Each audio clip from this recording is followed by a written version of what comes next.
Exciting market, it's fun to be involved. Don't forget when the match to bolster the competition. That's all in for the latest headlines. We'll have more news later.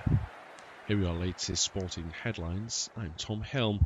We'll start with news in Super League, and St Helens gave new coach Paul Rowley his first Super League win in a hectic, breathless encounter with Lee Leopards at the Brewdog Stadium as they were out 2018 winners. Lee, after beating Leeds Rivals in the opener last week, twice led, but in the end couldn't get over the line. Saints even won the game despite losing Janelle Lomax to a broken arm.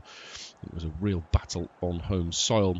Leeds responded from their opening round defeat with a comfortable 46-14 win over York Knights. They took them a harsh lesson in their newly promoted campaign, but Bradford got a win on the board. And they marked their first Super League home match for 12 years with an emphatic 28-10 win over Catalans, with tries from Andy Eckers, Waka Blake and Caleb Akins added to by 3 penalty goals by Rowan Mills for a 24-0 half-time lead. Blake then scored again, with Catalans unable to compete on their travels. Elsewhere, into tennis, Ukraine's Alina Svitolina upset world number 4 Coco Gauff to set up a final against Jessica Pegula at the Dubai Tennis Championships. American Pegula was the first to win her semi-final, fighting back from a disastrous opening set and break of serve in the second to defeat compatriot Amanda Anisimova 1-6, 6-4, 6-3. Gauff had a chance to make it an All-American final, but Svitolina recorded a 4-6, 6-7, 6-4 in an epic encounter that lasted over 3 hours. Elsewhere in boxing, Britain's Conor Benn has left Eddie Hearn's Matchroom Boxing organisation to join Dana White's Zuffa Boxing promotional company. The 29-year-old had been in Matchroom since turning professional and beat long-term rival Chris Eubank back in November. In a statement on Instagram, Bensley was filled with excitement and hunger, but he has been criticised for the conduct in which he left Matchroom and Eddie Hearn. Elsewhere, into football, Yuki Oshashi's headed goal deep into stoppage time snatched a vital 3 points for Blackburn in their fight for Championship survival as they beat Lancashire rivals Preston in Michael O'Neill's first home game as Rovers boss. He came off the bench to apply the winning touch from Erin Cashin's deep cross in the last 5 of added minutes at Ewood Park in a match that seemed destined to end goalless. Elsewhere, Igor Tudor said he's 100% convinced they will avoid relegation from the Premier League. Spurs are 16th in the table, only 5 points above third bottom West Ham, with 12 games remaining. Elsewhere, in other news of football, Neymar, the Brazilian striker, said he's considering retirement at the end of the year. The 34-year-old, whose £200 million move from Barcelona to Paris Saint-Germain in 2017 remains the highest paid for a player, has been blighted by injuries in recent seasons, but he hopes to play for his country in the World Cup this summer. He rejoined his boyhood club Santos from Al Hilal in January. He's had an injury-hampered first year, but he's hoping to push on. But he says he doesn't know what the future holds after the end of this year. Elsewhere then, into news in cricket, and England Limited Overs captain Harry Brooks said it would be a shame if Pakistan players were excluded from playing in the 100 this year. Reports suggest that Pakistan players are not being considered by the 4 Indian-owned sides for the auction, which will take place on the 11th and 12th of March. Brook insists he hopes that everyone can involve to bolster the competition. That's all in for the latest headlines. We'll have more news later. Here are our latest sporting headlines. I'm Tom Helm. We'll start with news in Super League, and St Helens gave new coach Paul Rowley his first Super League win in a hectic, breathless encounter with Lee Leopards at the Brewdog Stadium as they were out 2018 winners. Lee, after beating Leeds Rivals in the opener last week, twice led, but in the end couldn't get over the line. Saints even won the game despite losing Janelle Lomax to a broken arm. It was a real battle on home soil. Leeds responded from their opening round defeat with a comfortable 46-14 win over York Knights. They took them a harsh lesson in their newly promoted campaign, but Bradford got a win on the board. And they marked their first Super League home match for 12 years with an emphatic 28-10 win over Catalans, with tries from Andy Eckers, Waka Blake and Caleb Akins added to by 3 penalty goals by Rowan Mills for a 24-0 half-time lead. Blake then scored again, with Catalans unable to compete on their travels. Elsewhere, into tennis, Ukraine's Alina Svitolina upset world number 4 Coco Gauff to set up a final against Jessica Pegula at the Dubai Tennis Championships. American Pegula was the first to win her semi-final, fighting back from a disastrous opening set and break of serve in the second to defeat compatriot Amanda Anisimova 1-6, 6-4, 6-3. Gauff had a chance to make it an All-American final, but Svitolina recorded a 4-6, 6-7, 6-4 in an epic encounter that lasted over 3 hours. Elsewhere in boxing, Britain's Conor Benn has left Eddie Hearn's Matchroom Boxing organisation to join Dana White's Zuffa Boxing promotional company. The 29-year-old had been in Matchroom since turning professional and beat long-term rival Chris Eubank back in November. In a statement on Instagram, Ben's day was filled with excitement and hunger, but he has been criticised for the conduct in which he left Matchroom and Eddie Hearn. Elsewhere, into football, Yuki Oshashi's headed goal deep into stoppage time snatched a vital 3 points for Blackburn in their fight for Championship survival as they beat Lancashire rivals Preston in Michael O'Neill's first home game as Rovers boss. He came off the bench to apply the winning touch from Erin Cashin's deep cross in the last 5 of added minutes at Ewood Park in a match that seemed destined to end goalless. Elsewhere, Igor Tudor is 100% convinced they will avoid relegation from the Premier League. Spurs are 16th in the table, only 5 points above third bottom West Ham, with 12 games remaining. Elsewhere, in other news of football, Neymar, the Brazilian striker, said he is considering retirement at the end of the year. The 34-year-old, whose £200 million move from Barcelona to Paris Saint-Germain in 2017 remains the highest paid for a player who has been blighted by injuries in recent seasons, but he hopes to play for his country in the World Cup this summer. He rejoined his boyhood club Santos from Al Hilal in January. He's had an injury-hampered first year, but he's hoping to push on. But he says he doesn't know what the future holds after the end of this year. Elsewhere then, into news in cricket, and England limited overs captain Harry Brooks said it would be a shame if Pakistan players were excluded from playing in the 100 this year. Reports suggest that Pakistan players are not being considered by the 4 Indian-owned sides for the auction, which will take place on the 11th and 12th of March. Brook insists he hopes that everyone can involve to bolster the competition. That's all then for the latest headlines. We'll have more news later. Here are your latest sporting headlines. I'm Tom Helm. We'll start with news in Super League, and St Helens gave new coach Paul Rowley his first Super League win in a hectic, breathless encounter with Lee Leopards at the Brewdog Stadium as they were out 2018 winners. Lee, after beating Leeds Rivals in the opener last week, twice led, but in the end couldn't get over the line. Saints even won the game despite losing Johnny Lomax to a broken arm. It was a real battle on home soil. Leeds responded from their opening round defeat with a comfortable 46-14 win over York Knights. They took the harsh Lesham in their newly promoted campaign, but Bradford got a win on the board. And they marked their first Super League home match for 12 years with an emphatic 28-10 win over Catalans, with tries from Andy Eckers, Wacker Blake and Caleb Akins added to by 3 penalty goals by Rowan Mills for a 24-0 half-time lead. Blake then scored again, with Catalans unable to compete on their travels. Elsewhere, into tennis, Ukraine's Alina Svitolina upset world number 4 Coco Gauff to set up a final against Jessica Pegula at the Dubai Tennis Championships. American Pegula was the first to win her semi-final, fighting back from a disastrous opening set and break of serve in the second to defeat compatriot Amanda Anisimova 1-6, 6-4, 6-3. Gauff had a chance to make it an All-American final, but Svitolina recorded a 4-6, 6-7, 6-4 in an epic encounter that lasted over 3 hours. Elsewhere in boxing, Britain's Conor Benn has left Eddie Hearn's Matchroom Boxing organisation to join Dana White's Zuffa Boxing promotional company. The 29-year-old had been in Matchroom since turning professional and beat long-term rival Chris Eubank back in November. In a statement on Instagram, Ben's day was filled with excitement and hunger, but he has been criticised for the conduct in which he left Matchroom and Eddie Hearn. Elsewhere, into football, Yuki Oshashi's headed goal deep into stoppage time snatched a vital 3 points for Blackburn in their fight for Championship survival as they beat Lancashire rivals Preston in Michael O'Neill's first home game as Rovers boss. He came off the bench to apply the winning touch from Erin Cashin's deep cross in the last 5 of added minutes at Ewood Park in a match that seemed destined to end goalless. Elsewhere, Igor Tudor is 100% convinced they will avoid relegation from the Premier League. Spurs are 16th in the table, only 5 points above third bottom West Ham, with 12 games remaining. Elsewhere, in other news of football, Neymar, the Brazilian striker, said he is considering retirement at the end of the year. The 34-year-old, whose £200 million move from Barcelona to Paris Saint-Germain in 2017 remains the highest paid for a player who has been blighted by injuries in recent seasons, but he hopes to play for his country in the World Cup this summer. He rejoined his boyhood club Santos from Al Hilal in January. He's had an injury-hampered first year, but he's hoping to push on. But he says he doesn't know what the future holds after the end of this year. Elsewhere then, into news in cricket, and England limited overs captain Harry Brooks said it would be a shame if Pakistan players were excluded from playing in the 100 this year. Reports suggest that Pakistan players are not being considered by the 4 Indian-owned sides for the auction, which will take place on the 11th and 12th of March.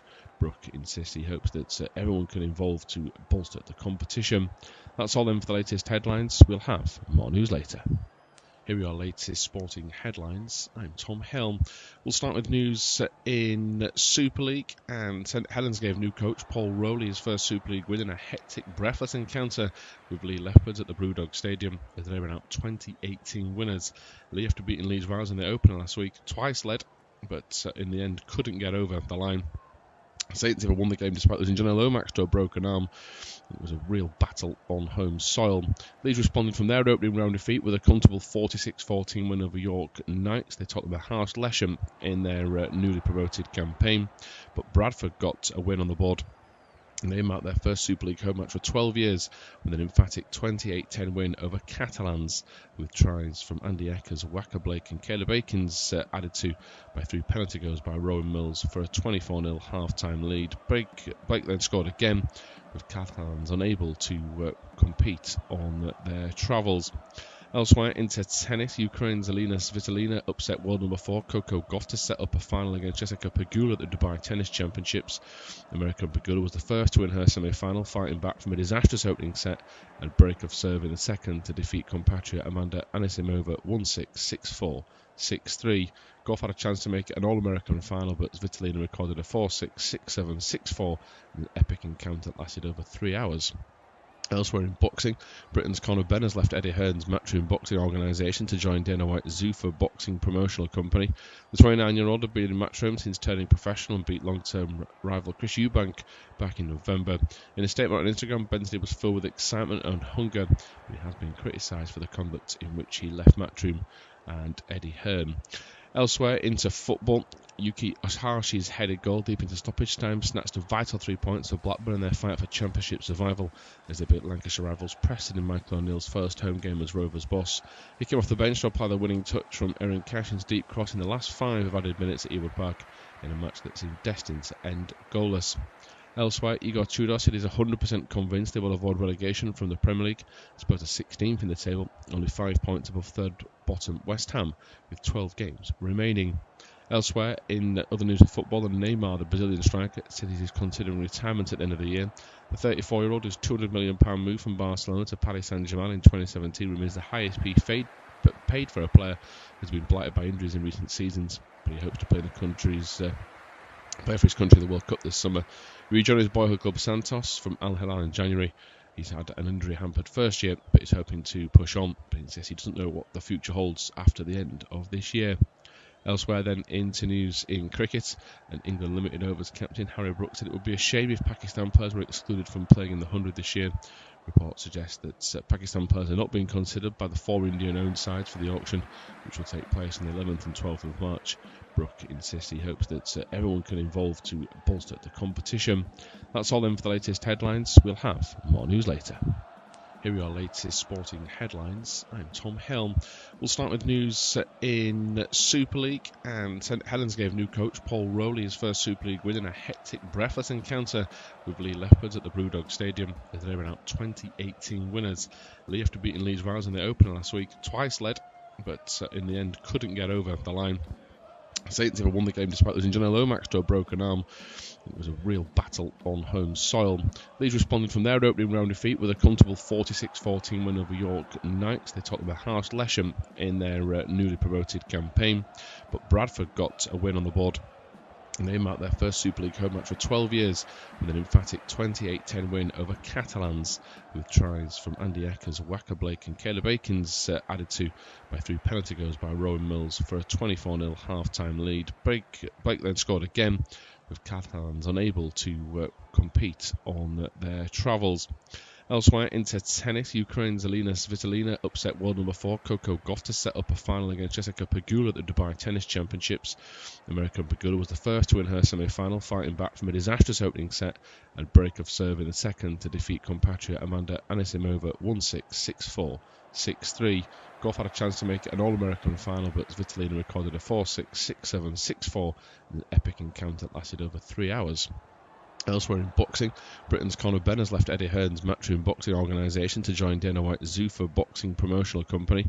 The 29-year-old had been in Matchroom since turning professional and beat long-term rival Chris Eubank back in November. In a statement on Instagram, Bensley was filled with excitement and hunger, but he has been criticised for the conduct in which he left Matchroom and Eddie Hearn. Elsewhere, into football, Yuki Oshihashi's headed goal deep into stoppage time snatched a vital 3 points for Blackburn in their fight for Championship survival as they beat Lancashire rivals Preston in Michael O'Neill's first home game as Rovers boss. He came off the bench to apply the winning touch from Erin Cashin's deep cross in the last 5 of added minutes at Ewood Park in a match that seemed destined to end goalless. Elsewhere, Igor Tudor said he's 100% convinced they will avoid relegation from the Premier League. Spurs are 16th in the table, only 5 points above third bottom West Ham, with 12 games remaining. Elsewhere, in other news of football, Neymar, the Brazilian striker, said he is considering retirement at the end of the year. The 34-year-old, whose £200 million move from Barcelona to Paris Saint-Germain in 2017 remains the highest paid for a player, has been blighted by injuries in recent seasons, but he hopes to play for his country in the World Cup this summer. He rejoined his boyhood club Santos from Al Hilal in January. He's had an injury-hampered first year, but he's hoping to push on. But he says he doesn't know what the future holds after the end of this year. Elsewhere then, into news in cricket, and England limited overs captain Harry Brooks said it would be a shame if Pakistan players were excluded from playing in the 100 this year. Reports suggest that Pakistan players are not being considered by the 4 Indian-owned sides for the auction, which will take place on the 11th and 12th of March. Brook insists he hopes that everyone can involve to bolster the competition. That's all then for the latest headlines. We'll have more news later. Here are your latest sporting headlines. I'm Tom Helm. We'll start with news in Super League, and St Helens gave new coach Paul Rowley his first Super League win in a hectic, breathless encounter with Lee Leopards at the Brewdog Stadium as they ran out 2018 winners. Lee, after beating Leeds Rivals in the opener last week, twice led, but in the end couldn't get over the line. Saints have won the game despite losing Johnny Lomax to a broken arm. It was a real battle on home soil. Leeds responded from their opening round defeat with a comfortable 46-14 win over York Knights. They took them a harsh lesson in their newly promoted campaign, but Bradford got a win on the board. And they marked their first Super League home match for 12 years with an emphatic 28-10 win over Catalans, with tries from Andy Eckers, Wacker Blake and Caleb Akins added to by 3 penalty goals by Rowan Mills for a 24-0 half-time lead. Blake then scored again, with Catalans unable to compete on their travels. Elsewhere, into tennis, Ukraine's Alina Svitolina upset world number 4 Coco Gauff to set up a final against Jessica Pegula at the Dubai Tennis Championships. American Pegula was the first to win her semi-final, fighting back from a disastrous opening set and break of serve in the second to defeat compatriot Amanda Anisimova 1-6, 6-4, 6-3. Gauff had a chance to make it an All-American final, but Svitolina recorded a 4-6, 6-7, 6-4 in an epic encounter that lasted over 3 hours. Elsewhere in boxing, Britain's Conor Benn has left Eddie Hearn's Matchroom Boxing organisation to join Dana White's Zuffa Boxing promotional company. The 29-year-old had been in Matchroom since turning professional and beat long-term rival Chris Eubank back in November. In a statement on Instagram, Bensley was filled with excitement and hunger, but he has been criticised for the conduct in which he left Matchroom and Eddie Hearn. Elsewhere, into football, Yuki Oshihashi's headed goal deep into stoppage time snatched a vital 3 points for Blackburn in their fight for Championship survival as they beat Lancashire rivals Preston in Michael O'Neill's first home game as Rovers boss. He came off the bench to apply the winning touch from Erin Cashin's deep cross in the last 5 of added minutes at Ewood Park in a match that seemed destined to end goalless. Elsewhere, Igor Tudor said he's 100% convinced they will avoid relegation from the Premier League. Spurs are 16th in the table, only 5 points above third bottom West Ham, with 12 games remaining. Elsewhere, in other news of football, Neymar, the Brazilian striker, said he is considering retirement at the end of the year. The 34-year-old, whose £200 million move from Barcelona to Paris Saint-Germain in 2017 remains the highest paid for a player, has been blighted by injuries in recent seasons, but he hopes to play for his country in the World Cup this summer. He rejoined his boyhood club Santos from Al Hilal in January. He's had an injury-hampered first year, but he's hoping to push on. But he says he doesn't know what the future holds after the end of this year. Elsewhere then, into news in cricket, and England limited overs captain Harry Brooks said it would be a shame if Pakistan players were excluded from playing in the 100 this year. Reports suggest that Pakistan players are not being considered by the 4 Indian-owned sides for the auction, which will take place on the 11th and 12th of March. Brook insists he hopes that everyone can involve to bolster the competition. That's all then for the latest headlines. We'll have more news later. Here are your latest sporting headlines. I'm Tom Helm. We'll start with news in Super League, and St Helens gave new coach Paul Rowley his first Super League win in a hectic, breathless encounter with Lee Leopards at the Brewdog Stadium as they ran out 2018 winners. Lee, after beating Leeds Rivals in the opener last week, twice led, but in the end couldn't get over the line. Saints have won the game despite losing Johnny Lomax to a broken arm. It was a real battle on home soil. Leeds responded from their opening round defeat with a comfortable 46-14 win over York Knights. They took them a harsh lesson in their newly promoted campaign, but Bradford got a win on the board. And they marked their first Super League home match for 12 years with an emphatic 28-10 win over Catalans, with tries from Andy Eckers, Wacker Blake and Caleb Akins added to by 3 penalty goals by Rowan Mills for a 24-0 half-time lead. Blake then scored again, with Catalans unable to compete on their travels. Elsewhere, into tennis, Ukraine's Elina Svitolina upset world number 4 Coco Gauff to set up a final against Jessica Pegula at the Dubai Tennis Championships. American Pegula was the first to win her semi-final, fighting back from a disastrous opening set and break of serve in the second to defeat compatriot Amanda Anisimova 1-6, 6-4, 6-3. Gauff had a chance to make it an All-American final, but Svitolina recorded a 4-6, 6-7, 6-4 in an epic encounter that lasted over 3 hours. Elsewhere in boxing, Britain's Conor Benn has left Eddie Hearn's Matchroom Boxing organisation to join Dana White's Zuffa Boxing Promotional Company. The 29-year-old had been in Matchroom since turning professional and beat long-term rival Chris Eubank back in November. In a statement on Instagram, Benn said he was filled with excitement and hunger, but he has been criticised for the conduct in which he left Matchroom and Eddie Hearn. Elsewhere, into football, Yuki Oshashi's headed goal deep into stoppage time snatched a vital 3 points for Blackburn in their fight for Championship survival as they beat Lancashire rivals Preston in Michael O'Neill's first home game as Rovers boss. He came off the bench to apply the winning touch from Erin Cashin's deep cross in the last 5 of added minutes at Ewood Park in a match that seemed destined to end goalless. Elsewhere, Igor Tudor said he's 100% convinced they will avoid relegation from the Premier League. Spurs are 16th in the table, only 5 points above third bottom West Ham, with 12 games remaining. Elsewhere, in other news of football, Neymar, the Brazilian striker, said he is considering retirement at the end of the year. The 34-year-old, whose £200 million move from Barcelona to Paris Saint-Germain in 2017 remains the highest paid for a player who has been blighted by injuries in recent seasons, but he hopes to play for his country in the World Cup this summer. He rejoined his boyhood club Santos from Al Hilal in January. He's had an injury-hampered first year, but he's hoping to push on. But he says he doesn't know what the future holds after the end of this year. Elsewhere then, into news in cricket, and England Limited Overs captain Harry Brooks said it would be a shame if Pakistan players were excluded from playing in the 100 this year. Reports suggest that Pakistan players are not being considered by the 4 Indian-owned sides for the auction, which will take place on the 11th and 12th of March. Brook insists he hopes that everyone can involve to bolster the competition. That's all then for the latest headlines. We'll have more news later. Here are our latest sporting headlines. I'm Tom Hill. We'll start with news in Super League, and St Helens gave new coach Paul Rowley his first Super League win in a hectic, breathless encounter with Lee Leopards at the Brewdog Stadium as they ran out 2018 winners. Lee, after beating Leeds Rivals in the opener last week, twice led, but in the end couldn't get over the line. Saints have won the game despite losing Johnny Lomax to a broken arm. It was a real battle on home soil. Leeds responded from their opening round defeat with a comfortable 46-14 win over York Knights. They took them a harsh lesson in their newly promoted campaign, but Bradford got a win on the board. And they marked their first Super League home match for 12 years with an emphatic 28-10 win over Catalans, with tries from Andy Eckers, Wacker Blake and Caleb Akins added to by 3 penalty goals by Rowan Mills for a 24-0 half-time lead. Blake then scored again, with Catalans unable to compete on their travels. Elsewhere, into tennis, Ukraine's Elina Svitolina upset world number 4 Coco Gauff to set up a final against Jessica Pegula at the Dubai Tennis Championships. American Pegula was the first to win her semi-final, fighting back from a disastrous opening set and break of serve in the second to defeat compatriot Amanda Anisimova 1-6, 6-4, 6-3. Gauff had a chance to make it an All-American final, but Svitolina recorded a 4-6, 6-7, 6-4 in an epic encounter that lasted over 3 hours.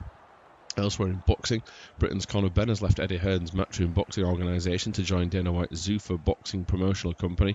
The 29-year-old had been in Matchroom since turning professional and beat long-term rival Chris Eubank back in November.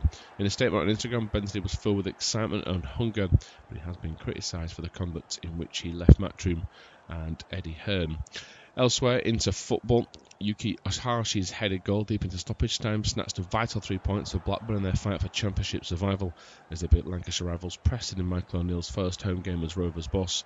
He came off the bench to apply the winning touch from Erin Cashin's deep cross in the last 5 of added minutes at Ewood Park in a match that seemed destined to end goalless. Elsewhere, Igor Tudor said he's 100% convinced they will avoid relegation from the Premier League. Spurs are 16th in the table, only 5 points above third bottom West Ham, with 12 games remaining. Elsewhere, in other news of football, Neymar, the Brazilian striker, said he is considering retirement at the end of the year. The 34-year-old, whose £200 million move from Barcelona to Paris Saint-Germain in 2017 remains the highest paid for a player who's been blighted by injuries in recent seasons, but he hopes to play for his country in the World Cup this summer. He rejoined his boyhood club Santos from Al Hilal in January.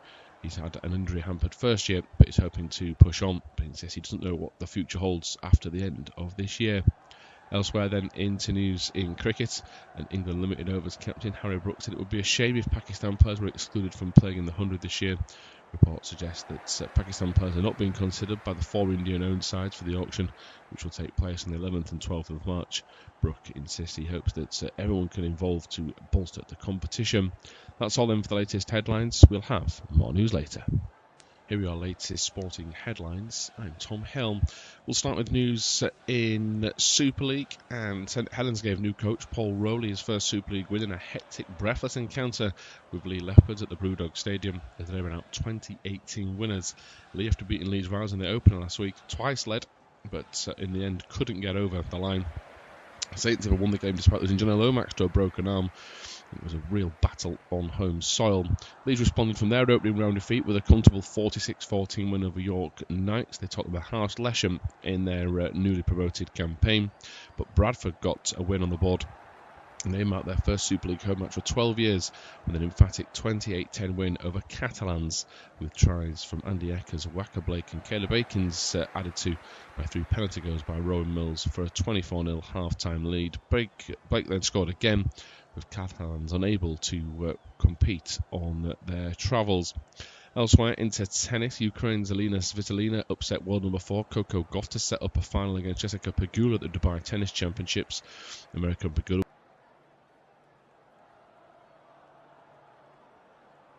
Thomas Soucek, Sugutu Magassa and Mateus Fernandez, with a forward three of Jared Bowen, Valentin Castellanos and Crescencio Somerville.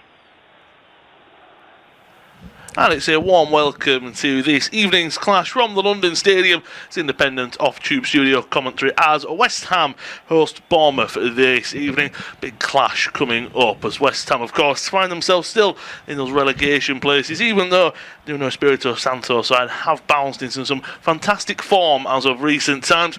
They've come forward here early on down the right-hand side and won a corner as well. We'll have to see how this does play. I'll bring you all the lineups and the changes from last time. Of course, Bournemouth have had a bit of an extended break, haven't they, compared to West Ham, but it's an opportunity early on for the skipper Bowen to swing one in into the front post. It goes, it's off the line and over the bar. Magassa was there. So many players putting hands up. Disassi as well. Bournemouth, great goalkeeper from Petrovic, but my word, do they get away with one? And West Ham now scoring an opener inside at 60 seconds. Just watching it back, it is basically off the line. Disassi, he's stretching to get there, but he puts his strike over the bar. Myself, Lewis Raftery, joined by John Hogan, taking you through this clash this evening. And should he be putting that in the back of the net? I've got a legitimate claim for a penalty before that. I saw the number 20, Alex Jimenez, give a shove into the back of the man who's nodding on at the near post, Castellanos, who'd got goal side of him. He just shoves him off the ball. And I'm thinking, well, you can't do that. Nobody made a big deal of it because then the ball's bobbling around. And I thought, oh, if they looked at that, I would give it. I would have given it off for what I've just seen. And I thought, because I was looking at number 20 thinking, who's that? And he's got dyed blonde hair, and I think, well, he's standing out, isn't he? But for all the wrong reasons, there. Yeah, I'm surprised again with the look at so many things. I'm surprised that hasn't maybe been one. It's been a fast and furious start. Croupy on the ball now up at the other end. He's trying to bobble the ball off of his boot, and ball's been given against Soucek or maybe even Fernandez by the referee this evening. Is Samuel Barrett. So an early chance for Bournemouth, and already like a basketball game between the two sides. John and I covered the Manchester United Bournemouth game that sticks long in my memory. That was a 4-all. That was goals galore in that game. And how this is starting, at least, maybe down the same trend. Yeah, United were a joy at that point, weren't they, in the season with their ridiculous wing back Sting who didn't track back. But this is different. West Ham are in good form. Bournemouth have had a good long break though in between games, so they should be fit tonight. Be free kick coming in. Trafex, decent delivery, heads go up, but then the linesman's flag does go up for an offside. So decent delivery, just a little bit too early there with the runners in behind there for Bournemouth. So quickly then, the lineup says it is a free kick for West Ham just inside their own penalty area. Of course, it was that 1-0 win against Burton Albion in the Cup. Massive 9 changes to their squad. Only Mavropanos and Magassa keep their places in the 11. And for Bournemouth, as John's already said, extended break for them after that 2-1 away win to Everton. Toff and Christie drop out with Krupi and Adams coming into the lineup.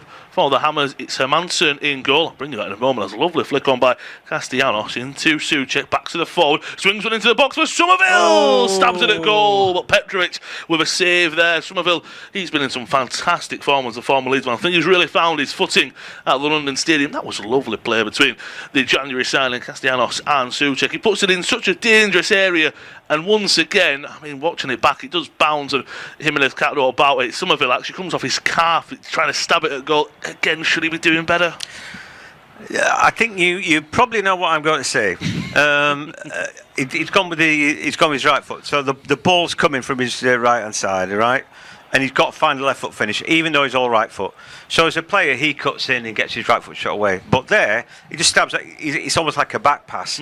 If he's got a left foot finish, then his balance is right, and he's on the right, on the right leg, at the left leg. Shot from deep, and that fizzles into the hands of Hermansen. I tell you what, I've got a good feeling about this game already.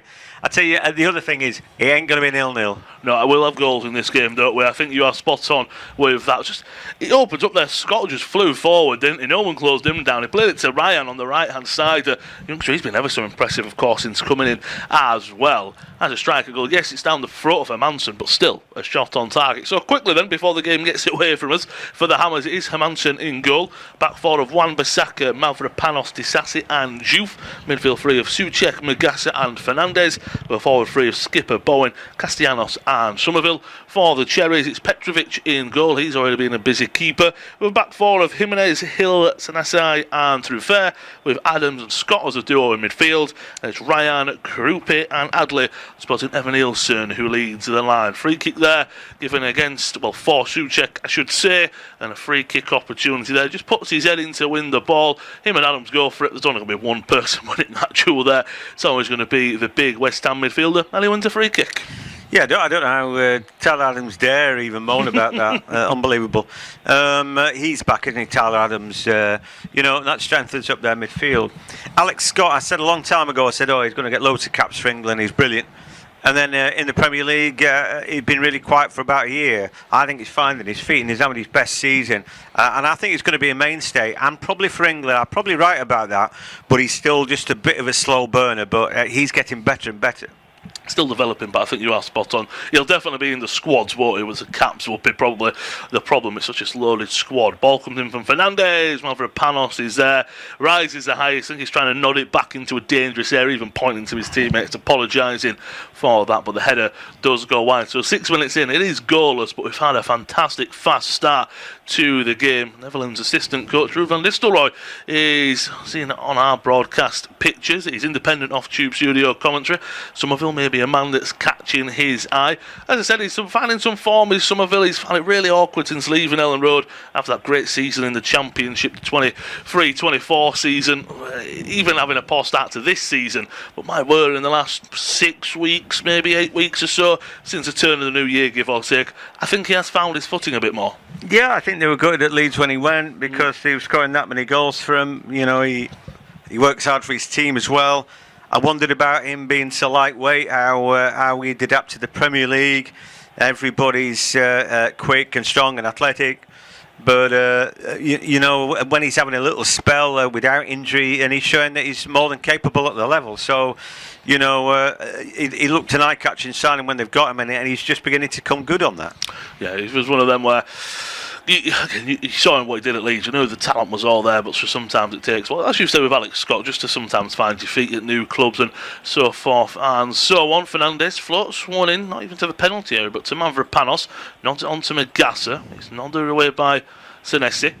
Back up in there it goes from Wan-Bissaka. Somerville and Ryan both trying to battle for it, and then Juve puts it right up in the air again. Physical battles so far, nodded on by Bowen out for a goal kick, but the referee, Samuel Barrett, might have even given a free kick against the West Ham skipper. So it will be a Bournemouth ball, whether it's a free kick on the edge of the area for the foul by Bowen or a goal kick. I'm not too sure about that. Be a big game though for West Ham. Just looking at the table whilst we do wait for the game to get back underway. 18th, of course, live table. They've got a point picking up at the moment. 2 points behind Forest, whereas the Cherries will have to Brentford dropping points. They can go level with the Bees in 7th place and put a little bit of pressure on those European places. So it's quite an intense one this evening, but I'd say West Ham need it much more than Bournemouth do. Ball down the left-hand side. Adley's done well to try and keep it in play. Referee says it will be a Cherries throw-in. Quickly taken down the left-hand side. Ryan keeps it alive. Adley back into the area for Krupi. He might go for a striker goal. He wants to. Plays it into the area. Not the greatest of passes, and West Ham pick it up. Somerville. Back he goes to Magassa, a few one-touches, and Aaron Wan-Bissaka will spray it to Juve on the left-hand side. Every few touches, and it rolls out of play there. But both sides, whenever they're defending deep or pressing high, as soon as they get the ball, they're getting the heads up and they want to come forward. Yeah, it's exciting, isn't it? I just breathtaking away there. I mean, Adley, close skill at the touchline there was absolutely superb. You know, Wan-Bissaka was left for dead there. I'm a big fan of Krupi. I've seen him 3 or 4 times now. He's just sharp. He's so sharp. You know, Evan Nielsen knows where the goal is. Yet to see much of Ryan today, but he's another one. We were sort of licking our chops. 19, and yet he's already made a start. You know, making waves already. No shrinking violet. Oh, we'll have to bed him in. None of that. He looks the real deal already. So there's some tremendous players out there. There's a real ebb and flow to this game. It's very open. So anything can happen.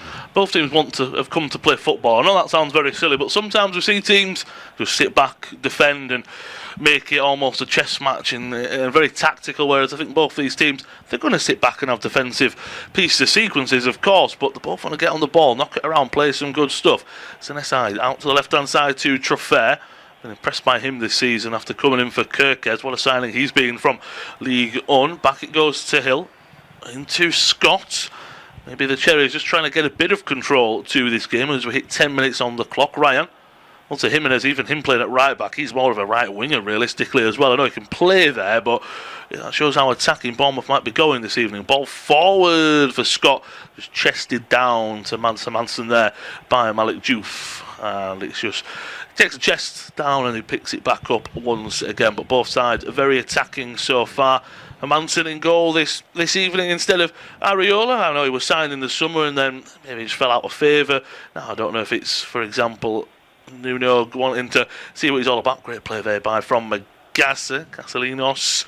For a few heavy touches there. Bowen wants a free kick. He's not going to get one and Bournemouth get the ball back under it. But as you said about exciting players, I just think for both of these teams, there's so many players you can go, that's a quality player, that's a quality player. And I don't want to maybe dishearten West Ham fans, but I look at a Fernandes and I go, if they go down so many teams, or even stay in the Premier League, I don't think he'll be a Hammers player next season. You never know, but he did go down last season and he's still playing in the Premier League, isn't he? So cross comes in from Adley and easily held on to. I think Magassa and players like that, we're looking at them and thinking, well, it's, you know, the young players playing in the Premier League, and you're thinking you're probably going to be, a French international for in coming years. So we're seeing the emergence of these guys. If they're good enough at this level right now, and if they can bed in, it tells you an awful lot about the quality that they're playing at. There is no better league in Europe. We know that. And so these guys are an incredible standard, and so young, some of them. The intensity, the quality, it's got everything, of course, as the Premier League, as we do all know. Bournemouth have won it back though in the middle. Lovely ball through to Krupi. He's got a bit of space. That's a poor pass to Evan Nielsen there. I think if anything, Krupi's best to just pick the ball up, just run. The defenders cause some chaos in the final third. Souček over the top to Bowen. It's an awkward one for the skipper, and he just tries to just clear it forward, try to clip it forward for Castellanos. He's got 2 goals in 8 appearances, but I just think having an out-and-out striker makes a massive difference. You saw it with Callum Wilson just playing for West Ham. I thought whenever he was on the pitch, they just looked a better side. They did, but they didn't want to play him. No. They had Danny Ings last season as well. He was a striker. They're crying out for a striker. The German guy as well, who didn't get much game time. Fulkrug. Fulkrug, who was brilliant in the air. But he was like, we're not play strikers. But buy better one then, Castellanos, I've not seen enough of him to say really. But I think he looks nippy enough. He looks like he's trying to link in. He put a great ball in, didn't he, earlier on? Somerville, like you said, he went with his wrong leg, went with his right foot when it should have been a left foot finish, and maybe he would have finished it. But so he's looking to involve others and play others in. It was unselfish, wasn't it? And a good pass. So, maybe they're in better shape. But under Nuno, they have a look of a team now. If they'd have started this sort of 11 at the start of the season, you'd have fancied they'd be probably comfortable mid-table. No, 100%. Bowen's actually in his better position. Somerville's in his better position. Souček's not playing too deep. I think he's been... Oh, yeah. He's got goals in him. So why have him as a defensive screen? You don't want him there, do you? You want him nodded in from 5 yards out. And he's got a fierce finish on him as well.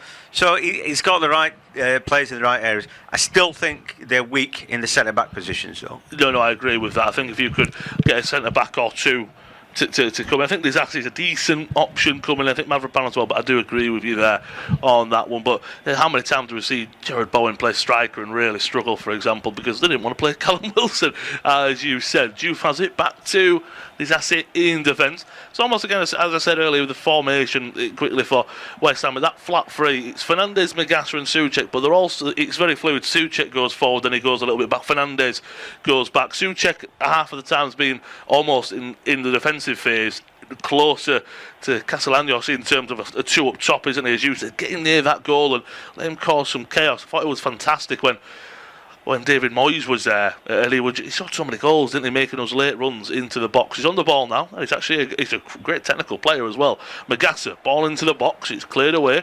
Souček's going to fight and battle for it. Doesn't come away with it, but it falls for Wan-Bissaka. Bowen keeps it alive. Souček now tries to poke it forward through to his skipper, but it's well defended by Adams at the back, and Truffert picks it up. Back to his skipper, and he'll clear it long to the left-hand side. Good leap and good header there by Fernandes. Magassa's battling with Adley for it, comes off second best, and now Bournemouth looking to hit on a counter, maybe too fast. Somerville showing his pace there. Fantastic piece of play from Somerville. That just shows, it was like a cheetah flying off there, wasn't he? So much pace. He's got the ball once again down the left-hand side, 1-on-1 with Jimenez, cuts back inside. Will they go for a strike goal? Ball into the box, looking for Souček. A little bit static there, what was Souček, but Truffert puts it past for a corner, and you can just see the confidence just running through the veins of Somerville. Yeah, absolutely. The ball in wasn't great. Should have been left. It would have gone out. Needed a shout, didn't he, Truffert? Didn't get one. And so he put his team under pressure. The other thing, West Ham are bigger. They're a bigger team than Bournemouth tonight. For whatever reason, Bournemouth quite small, I think. So they're under pressure from these set pieces. You've got the likes of Mavropanos, Disasi, Magassa, Souček. So many options for the Hammers. And Bowen will be, once again, an in-swinging option. Usually got a good free kick and dead ball on him. Ball goes up, keeper punches it away. Headed back in by Disasi, but Bournemouth will be able to clear their lines through Jimenez.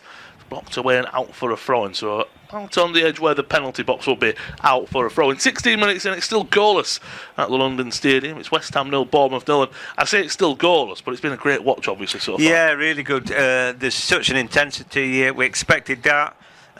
It's wide open as well. Both teams are holding their shape. Nobody's just doing that sitting back. Let's hope for the best kind of business. Let's keep it tight. None of everybody's going for blood. So far, I think Adley's really caught the eye. Great touches from him, and then they kept it tight to the touchline. Then he nicked the ball in midfield. I thought that's exactly it. Krupi has gone too deep, and he needs to be sort of holding hands with Evan Nielsen somehow, because they're both great in front of goal. So he don't want to get into that number 10 thing, really. Other than that, want to see more of the youngster at Rayan. He's showed he's got a good touch, but we haven't seen enough of him. And for West Ham, well, again, Somerville, he's the man at the moment. I know Bowen's great, scores lots of goals, but Somerville is so exciting to watch at the minute. They need to get him on the ball as often as they can. No, I'd agree with that. Bowen's obviously, we know what Bowen's about. We know what Somerville's about, but a bit more pacey, Somerville, a bit more unexpected of what he's going to do. Bournemouth do have the ball with Adams, the ball into Evan Nielsen, tries to flick it through to Krupi. Bowen, ball is blocked and intercepted by Adams, and Bournemouth win the ball once again.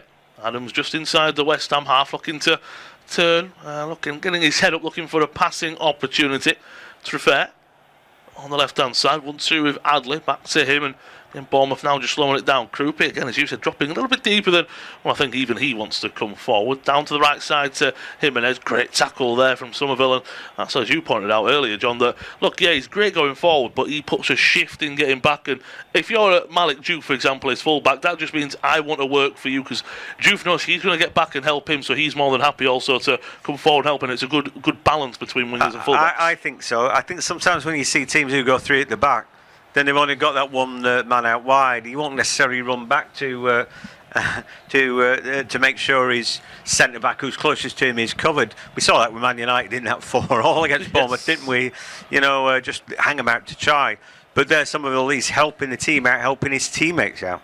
Long throw coming up here from Hill. It's a good one into the front post, nodded away by Disassi, and then absolutely thumps it away, does Diouf, headed back into a dangerous area by Triffitt, cleared away, a bit of head tennis, comes away with Krupi on the left hand side, looks to cut inside. Scott, not too much space, West Ham blocking off the passing lanes for the moment. Hill plays it from right to left, and Bournemouth a bit more in control of the game at the moment over the last few minutes or so, getting more on the ball and getting a bit more of the possession. Looking at the stats so far, as the Cherries do just have it, they're just a tick under 60% or so for possession. West Ham, though, 4 shots, 2 on target. Definitely Petrovic has been the busier of the goalkeepers. Adley takes it past Bowen, ball into the box, it's well overhit.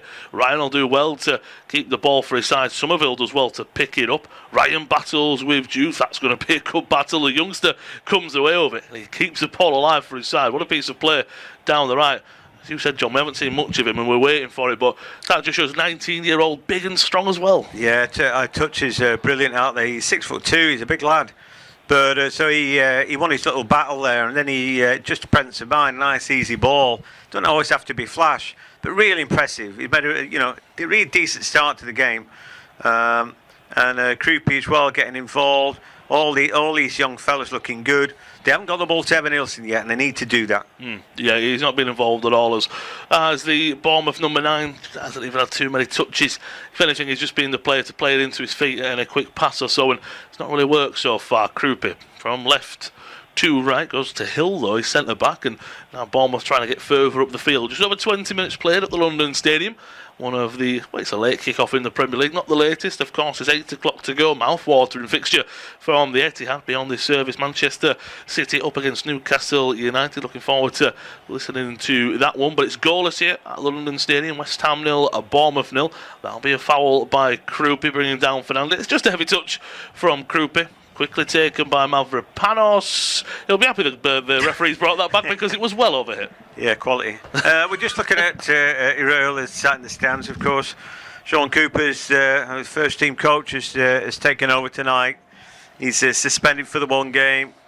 He said that's sort of part and parcel of being a Premier League manager at the minute, but they all seem to be quite vocal, don't they? Get excited.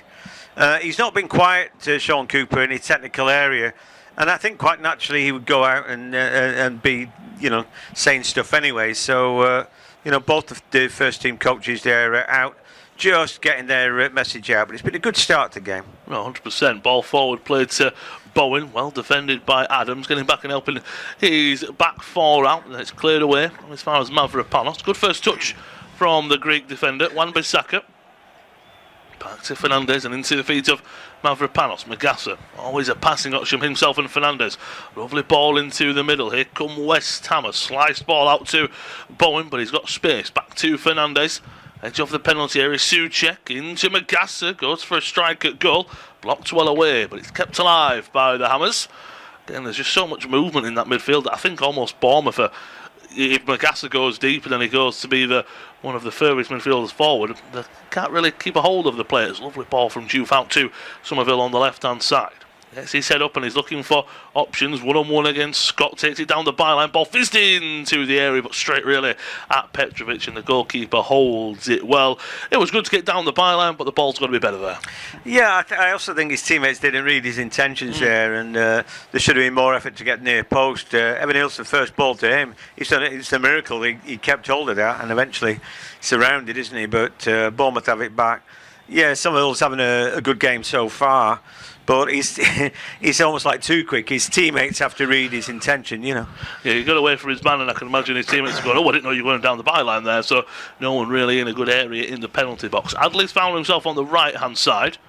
Back to Ryan. Jimenez swings one into the box, headed away, and then further away. But Adams will keep it alive for Bournemouth and keep possession for the Cherries. When he put that ball in the box, he had 4 teammates in the box. I mean, that's great numbers, isn't it? And, you know, if he delivered a better ball, maybe they've got an opportunity. So you can see why we've said that we don't think this is going to be goalless, because both teams are streaming forward when they can.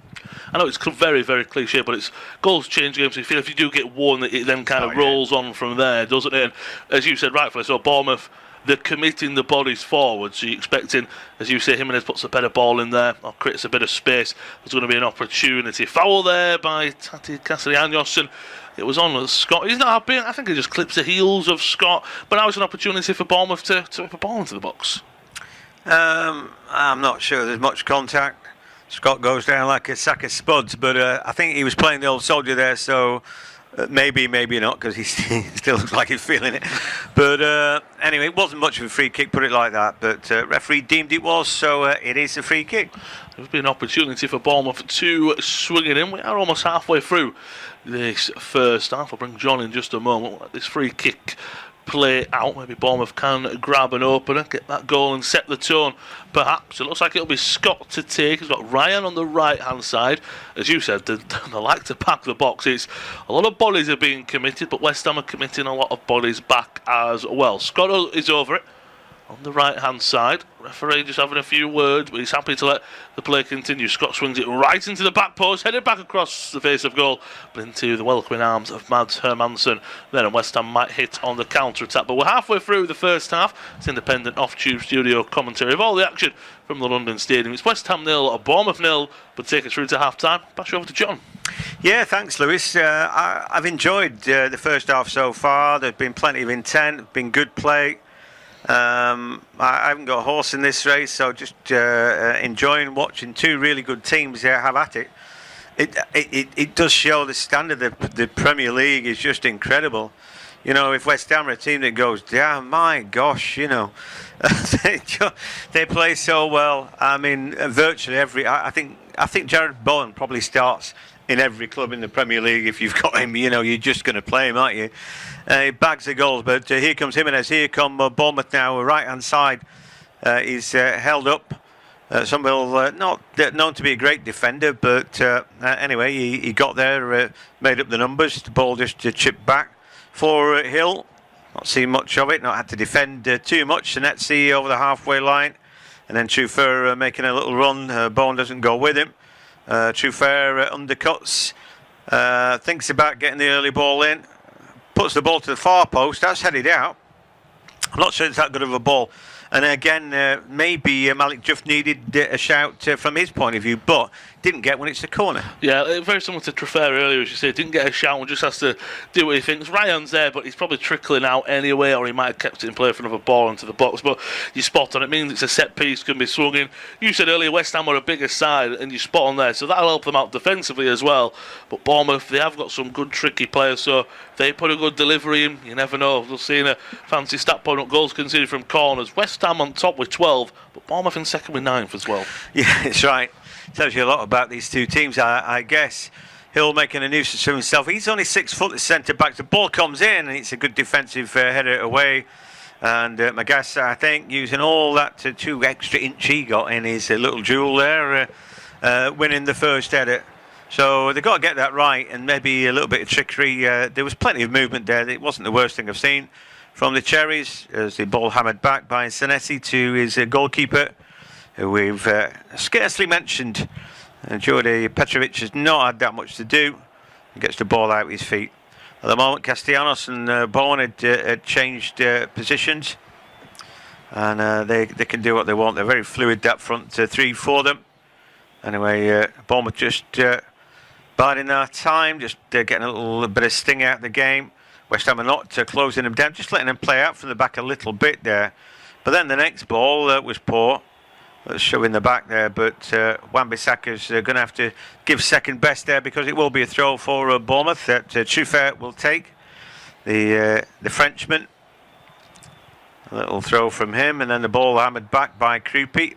A weird sort of ball from him, but at least they keep hold of it. Back to Hill. So it's goalless at the London Stadium. You know, I guess they'd always have an eye on the other scores in the table, in the position that they're in.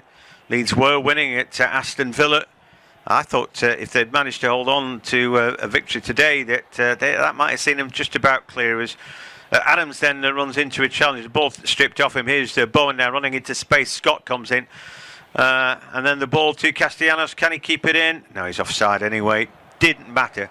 So yeah, Villa got one back late, but that had given Leeds 7-point cushion.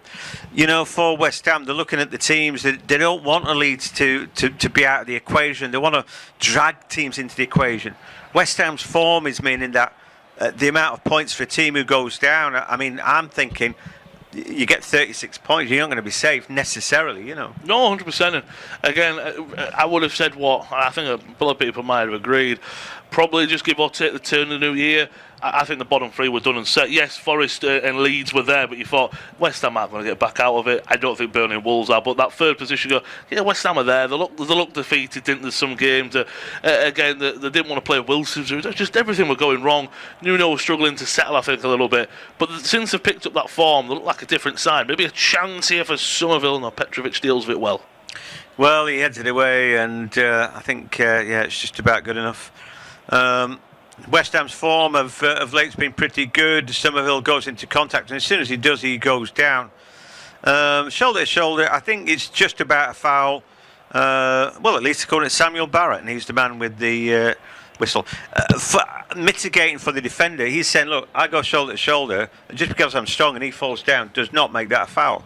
I think as well, what I will say is, I mean, I think it's shoulder to shoulder. I think some referees give them, some don't. It probably is as well that he cuts across him a little bit, does Jimenez. I think Somerville goes down a little bit soft. I won't deny that. But also what does make me laugh sometimes, you know, if Jimenez did that against Somerville, he'd want the foul all day long. So he'll be looking at the referee that, how's that a foul? But if he does that down the right-hand side and it's not given, he'll probably look at the referee and go, well, I was brought down there. So, but that's been a good battle so far, and now a chance for a set piece for the Hammers. Yeah, I'm not sure referee gives that if it's at the Vitality Stadium. But he gave it. I reckon there ain't a great atmosphere in that London stadium. It's a terrific looking stadium if you're watching athletics. Anyway, it's a football game, and it's an opportunity now. Can they deliver a good ball in? We said they've got the height, so it's all about getting a good delivery in. I think it's Fernandez. There are two at the edge of the area. Somerville's waiting in that Steven Gerrard-ish position. Nobody seems to be marking him. Anyway, we'll see. So a loaded box, ball fizzed in.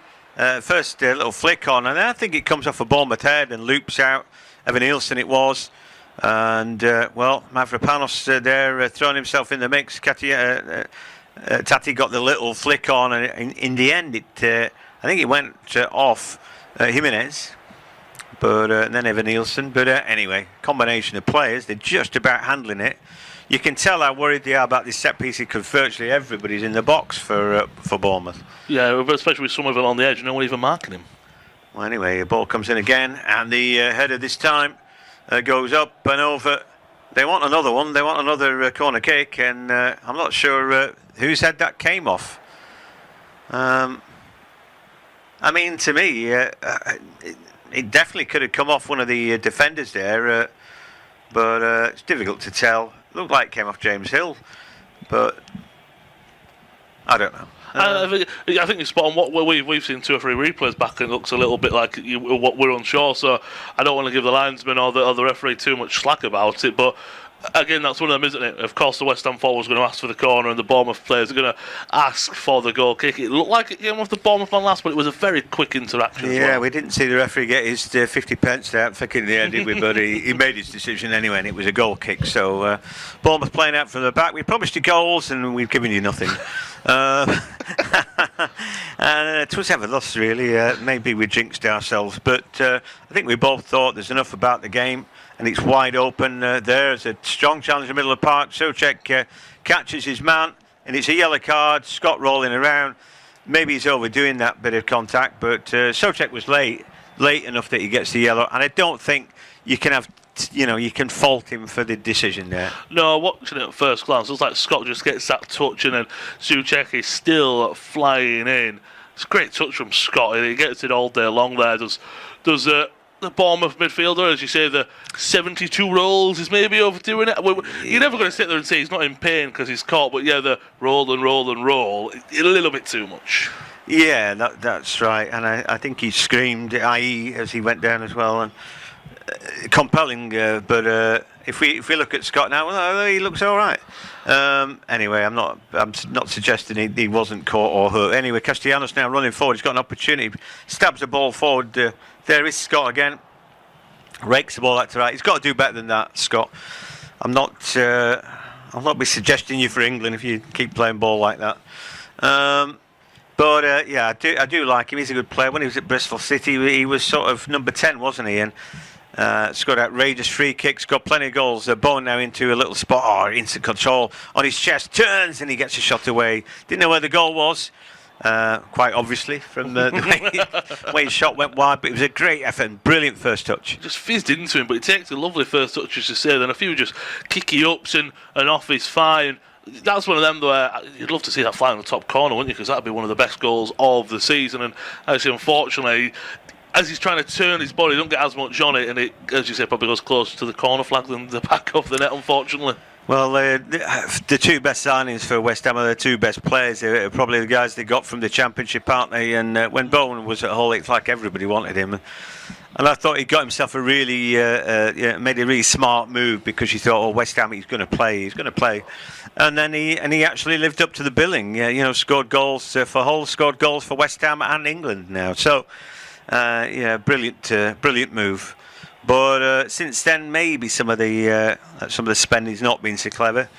Anyway, West Ham in their lovely big free stadium.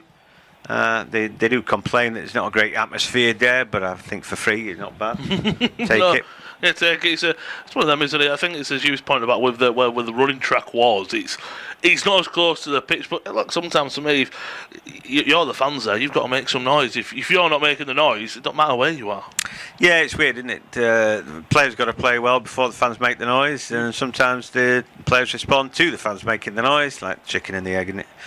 But anyway, Jimenez, a bit of defending to do. This game, from being brilliant attacking football, has got a bit stuck in midfield of late. As the ball hammered clear by West Ham all the way back to Petrovic, who gets about his second touch of the game. I wouldn't like to say he was on top here, really. I don't. We could look at the stats, but I don't think they have too much bearing. Bournemouth maybe seen a little bit more of the ball, but here comes Tufa.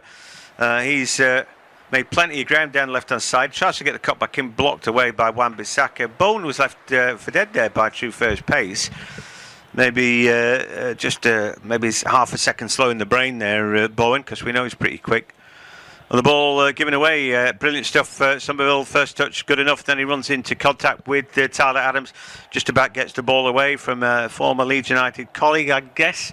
They might have been there at the same time or not. But anyway, Adley just apologising there. Made a good start to the game.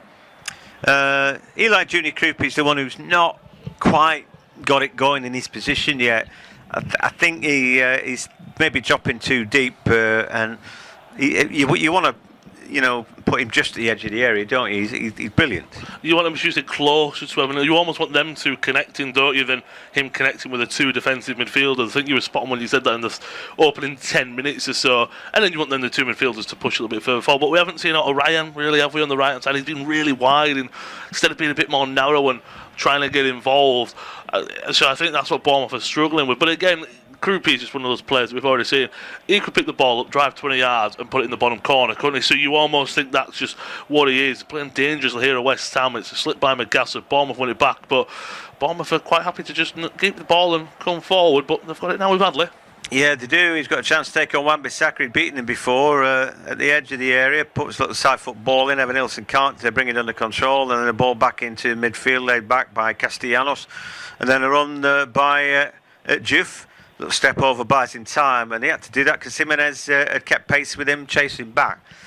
So again, the ball played out the back with Disasi, not seeing much of him, or Mavropanos, which is obviously good news for West Ham.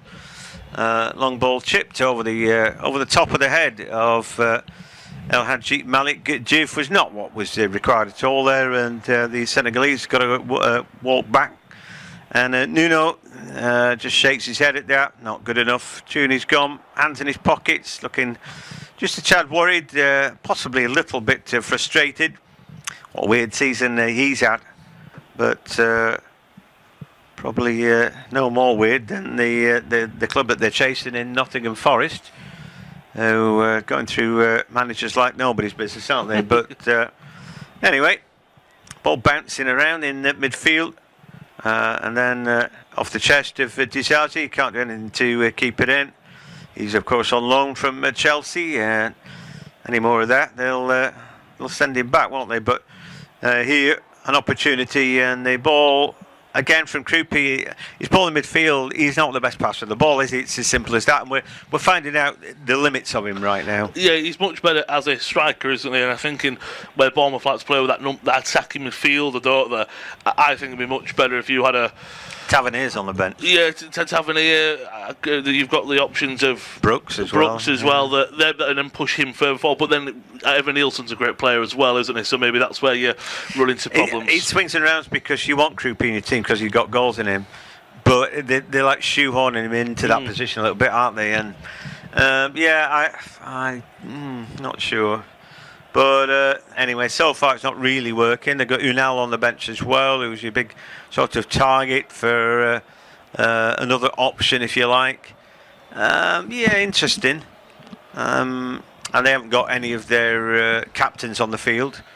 Captain and vice-captain not playing today, so I wonder who's the sort of leader of Bournemouth, so to speak. Anyway, they're Adley there, a little step over, feigning that he'd been pushed in the back by Wan-Bissaka. As Bowen got a little bit tight, and he has to force the ball to Souček. He can't do anything with it. Then a poor touch from Bowen, just sees the defence, and Tyler Adams come across, take the ball off him, but it will be a throw. This game's gone really bitty, hasn't it? Started off with all the intent in the world. I wonder what the feeling is at West Ham, what the crowd are up to, and does it feel nervous? Sometimes that transmits to both sets of players somehow. Yeah, if you feel the tension in the air, the West Ham players they'll probably be more worried about not making a mistake than going forward and doing something like, we can't give away the ball, we can't give Bournemouth a chance, and that probably more plays in your head more than, we want to play some free-flowing football. If we make a mistake, how will we make a mistake? They're more worried about going 1-0 down than being worried about going 1-0 up, aren't they? And as you say, that can really mess with both teams, and again, I think you're right, that might be playing a big part of it. Yeah, the ball's a bit of a hot potato. That's not to say that they're all going long or anything like that, but I just think there are a bit of nerves in the passing. But anyway, both teams have just got to pick it up a little bit and give us a bit more goal-mouth action, please. Or indeed any. I can't really remember either keeper making a save. I don't know. We'll look at the stats, and not much on target. 3 efforts on target. I can't really remember. The XG for the home side is a lot higher, isn't it? I think they had chances close in, didn't they? That was blocked away. But I really can't remember it. Too long ago anyway. Scott now drives forward. Here come the Cherries. Goes for a strike, and it's a firm strike straight down the middle. Well, that's on target.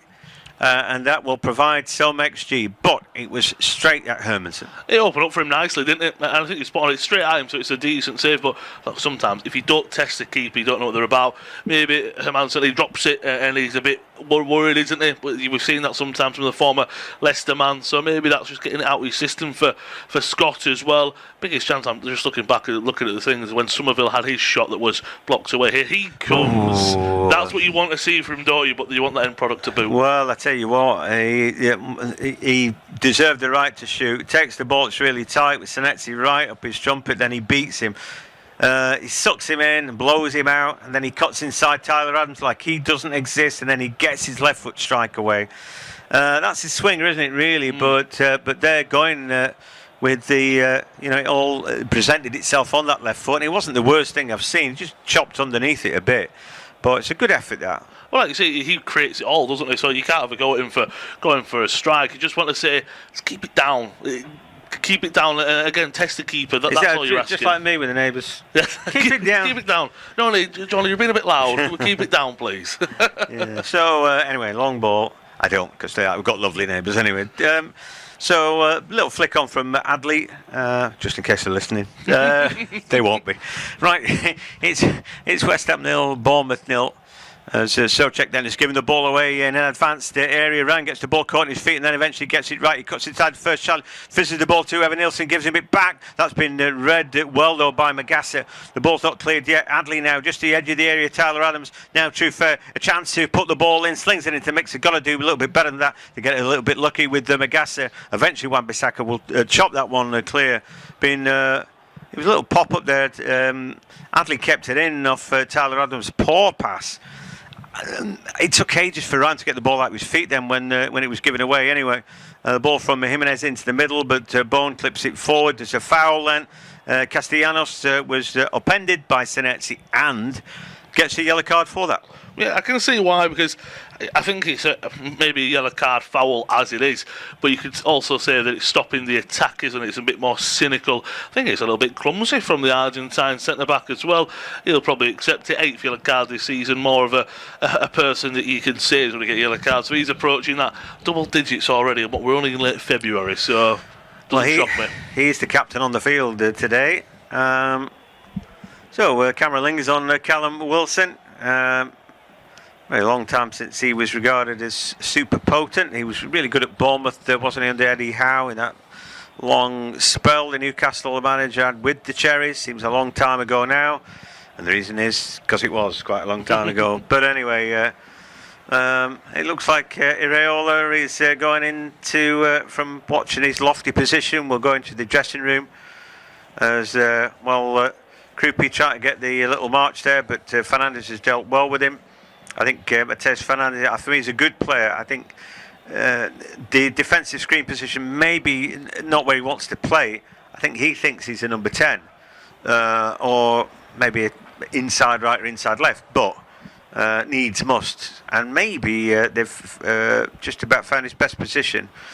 I think he'll score the odd brilliant goal. He's got the odd little bit of magic about his forward play, but maybe not enough that in the Premier League he plays in that position as a starter, No, I think you're right. He's one of them that maybe in a different league he'd probably be a fantastic number 10.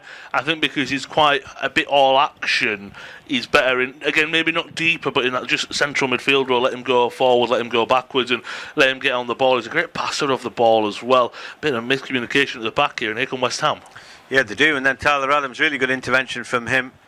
And then Wan-Bissaka gets his head on the ball that was meant for Adley, but he's deep in his own half. Chufa's going to have to launch this, I fancy, and he does, towards the halfway line. Evan Nielsen does get a little flick on despite the nudge in his back there from Dizazi. And Alex Scott furthest forward there, which tells you an awful lot, but not for long. Krupi goes forward, but not really pressing the ball. Just scrapes it down the touchline. Somerville's first touch really let him down. Jimenez gets a foot in there, but referee has spotted something. They'd put a minute on the clock. They've virtually played that minute, and so I think next meaningful bit of action we'll get the whistle, and the whistle goes already. So we promised goals, we got none. It's goalless at the break.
Half-time at the London Stadium, and currently it is goalless. It's West Ham 0, Bournemouth 0.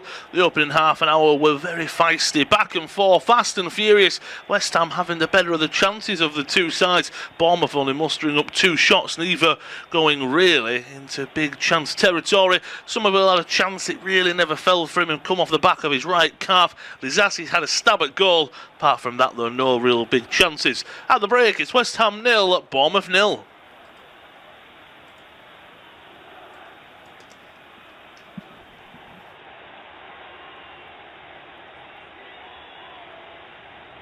Half-time at the London Stadium, and currently it is goalless. It's West Ham 0, Bournemouth 0. The opening half an hour were very feisty, back and forth, fast and furious. West Ham having the better of the chances of the two sides. Bournemouth only mustering up 2 shots, neither going really into big chance territory. Somerville had a chance, it really never fell for him and come off the back of his right calf. Lizassi had a stab at goal. Apart from that, though, no real big chances. At the break, it's West Ham 0, Bournemouth 0. Half-time at the London Stadium, and currently it is goalless. It's West Ham 0, Bournemouth 0. The opening half an hour were very feisty, back and forth, fast and furious. West Ham having the better of the chances of the two sides. Bournemouth only mustering up 2 shots, neither going really into big chance territory. Somerville had a chance, it really never fell for him and come off the back of his right calf. Lizassi had a stab at goal. Apart from that, though, no real big chances. At the break, it's West Ham 0, Bournemouth 0. Half-time at the London Stadium, and currently it is goalless. It's West Ham 0, Bournemouth 0. The opening half an hour were very feisty, back and forth, fast and furious. West Ham having the better of the chances of the two sides. Bournemouth only mustering up 2 shots, neither going really into big chance territory. Somerville had a chance, it really never fell for him and come off the back of his right calf. Lizassi had a stab at goal. Apart from that, though, no real big chances. At the break, it's West Ham 0, Bournemouth 0. Half-time at the London Stadium, and currently it is goalless. It's West Ham 0, Bournemouth 0. The opening half an hour were very feisty, back and forth, fast and furious. West Ham having the better of the chances of the two sides. Bournemouth only mustering up 2 shots, neither going really into big chance territory. Somerville had a chance, it really never fell for him and come off the back of his right calf. Lizassi had a stab at goal. Apart from that, though, no real big chances. At the break, it's West Ham 0, Bournemouth 0. Half-time at the London Stadium, and currently it is goalless. It's West Ham 0, Bournemouth 0. The opening half an hour were very feisty, back and forth, fast and furious. West Ham having the better of the chances of the two sides. Bournemouth only mustering up 2 shots, neither going really into big chance territory. Somerville had a chance, it really never fell for him and come off the back of his right calf. Lizassi had a stab at goal. Apart from that, though, no real big chances. At the break, it's West Ham 0, Bournemouth 0. Half-time at the London Stadium, and currently it is goalless. It's West Ham 0, Bournemouth 0. The opening half an hour were very feisty, back and forth, fast and furious. West Ham having the better of the chances of the two sides. Bournemouth only mustering up 2 shots, neither going really into big chance territory. Somerville had a chance, it really never fell for him and come off the back of his right calf. Lizassi had a stab at goal. Apart from that, though, no real big chances. At the break, it's West Ham 0, Bournemouth 0.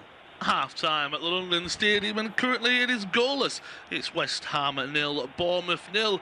The opening half an hour were very feisty, back and forth, fast and furious. West Ham having the better of the chances of the two sides. Bournemouth only mustering up 2 shots, neither going really into big chance territory. Somerville had a chance, it really never fell for him and come off the back of his right calf. Lizassi had a stab at goal. Apart from that, though, no real big chances. At the break, it's West Ham 0, Bournemouth 0. Half-time at the London Stadium, and currently it is goalless. It's West Ham 0, Bournemouth 0. The opening half an hour were very feisty, back and forth, fast and furious. West Ham having the better of the chances of the two sides. Bournemouth only mustering up 2 shots, neither going really into big chance territory. Somerville had a chance, it really never fell for him and come off the back of his right calf. Lizassi had a stab at goal. Apart from that, though, no real big chances. At the break, it's West Ham 0, Bournemouth 0. Half-time at the London Stadium, and currently it is goalless. It's West Ham 0, Bournemouth 0. The opening half an hour were very feisty, back and forth, fast and furious. West Ham having the better of the chances of the two sides. Bournemouth only mustering up 2 shots, neither going really into big chance territory. Somerville had a chance, it really never fell for him and come off the back of his right calf. Lizassi had a stab at goal. Apart from that, though, no real big chances. At the break, it's West Ham 0, Bournemouth 0. Half-time at the London Stadium, and currently it is goalless. It's West Ham 0, Bournemouth 0.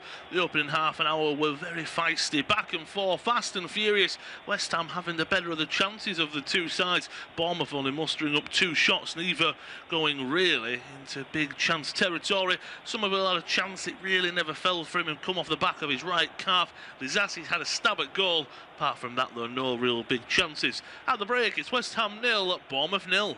Half-time at the London Stadium, and currently it is goalless. It's West Ham 0, Bournemouth 0. The opening half an hour were very feisty, back and forth, fast and furious. West Ham having the better of the chances of the two sides. Bournemouth only mustering up 2 shots, neither going really into big chance territory. Somerville had a chance, it really never fell for him and come off the back of his right calf. Lizassi had a stab at goal. Apart from that, though, no real big chances. At the break, it's West Ham 0, Bournemouth 0. Half-time at the London Stadium, and currently it is goalless. It's West Ham 0, Bournemouth 0. The opening half an hour were very feisty, back and forth, fast and furious. West Ham having the better of the chances of the two sides. Bournemouth only mustering up 2 shots, neither going really into big chance territory. Somerville had a chance, it really never fell for him and come off the back of his right calf. Lizassi had a stab at goal. Apart from that, though, no real big chances. At the break, it's West Ham 0, Bournemouth 0. Half-time at the London Stadium, and currently it is goalless. It's West Ham 0, Bournemouth 0. The opening half an hour were very feisty, back and forth, fast and furious. West Ham having the better of the chances of the two sides. Bournemouth only mustering up 2 shots, neither going really into big chance territory. Somerville had a chance, it really never fell for him and come off the back of his right calf. Lizassi had a stab at goal.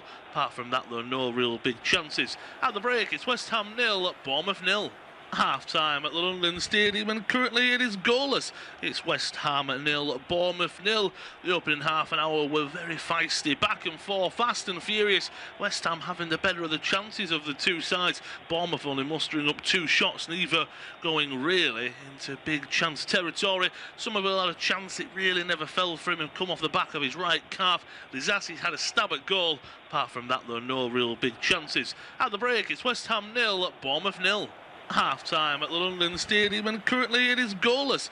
It's West Ham 0, Bournemouth 0. The opening half an hour were very feisty, back and forth, fast and furious. West Ham having the better of the chances of the two sides. Bournemouth only mustering up 2 shots, neither going really into big chance territory. Somerville had a chance, it really never fell for him and come off the back of his right calf. Lizassi had a stab at goal. Apart from that, though, no real big chances. At the break, it's West Ham 0, Bournemouth 0. Half-time at the London Stadium, and currently it is goalless. It's West Ham 0, Bournemouth 0.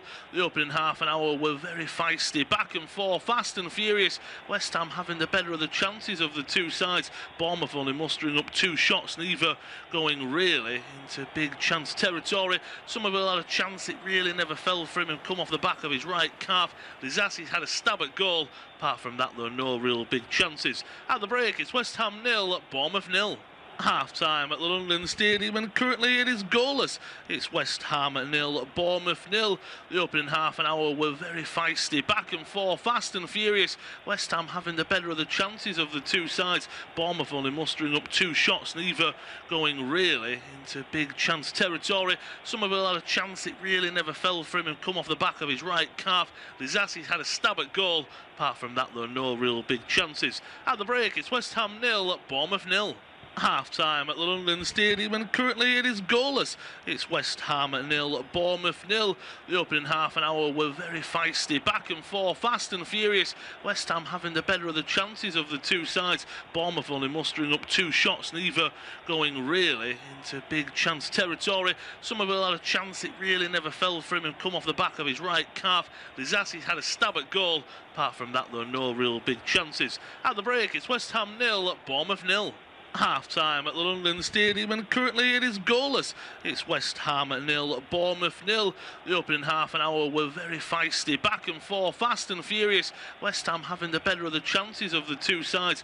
Bournemouth only mustering up 2 shots, neither going really into big chance territory. Somerville had a chance, it really never fell for him and come off the back of his right calf. Lizassi had a stab at goal. Apart from that, though, no real big chances. At the break, it's West Ham 0, Bournemouth 0. Half-time at the London Stadium, and currently it is goalless. It's West Ham 0, Bournemouth 0.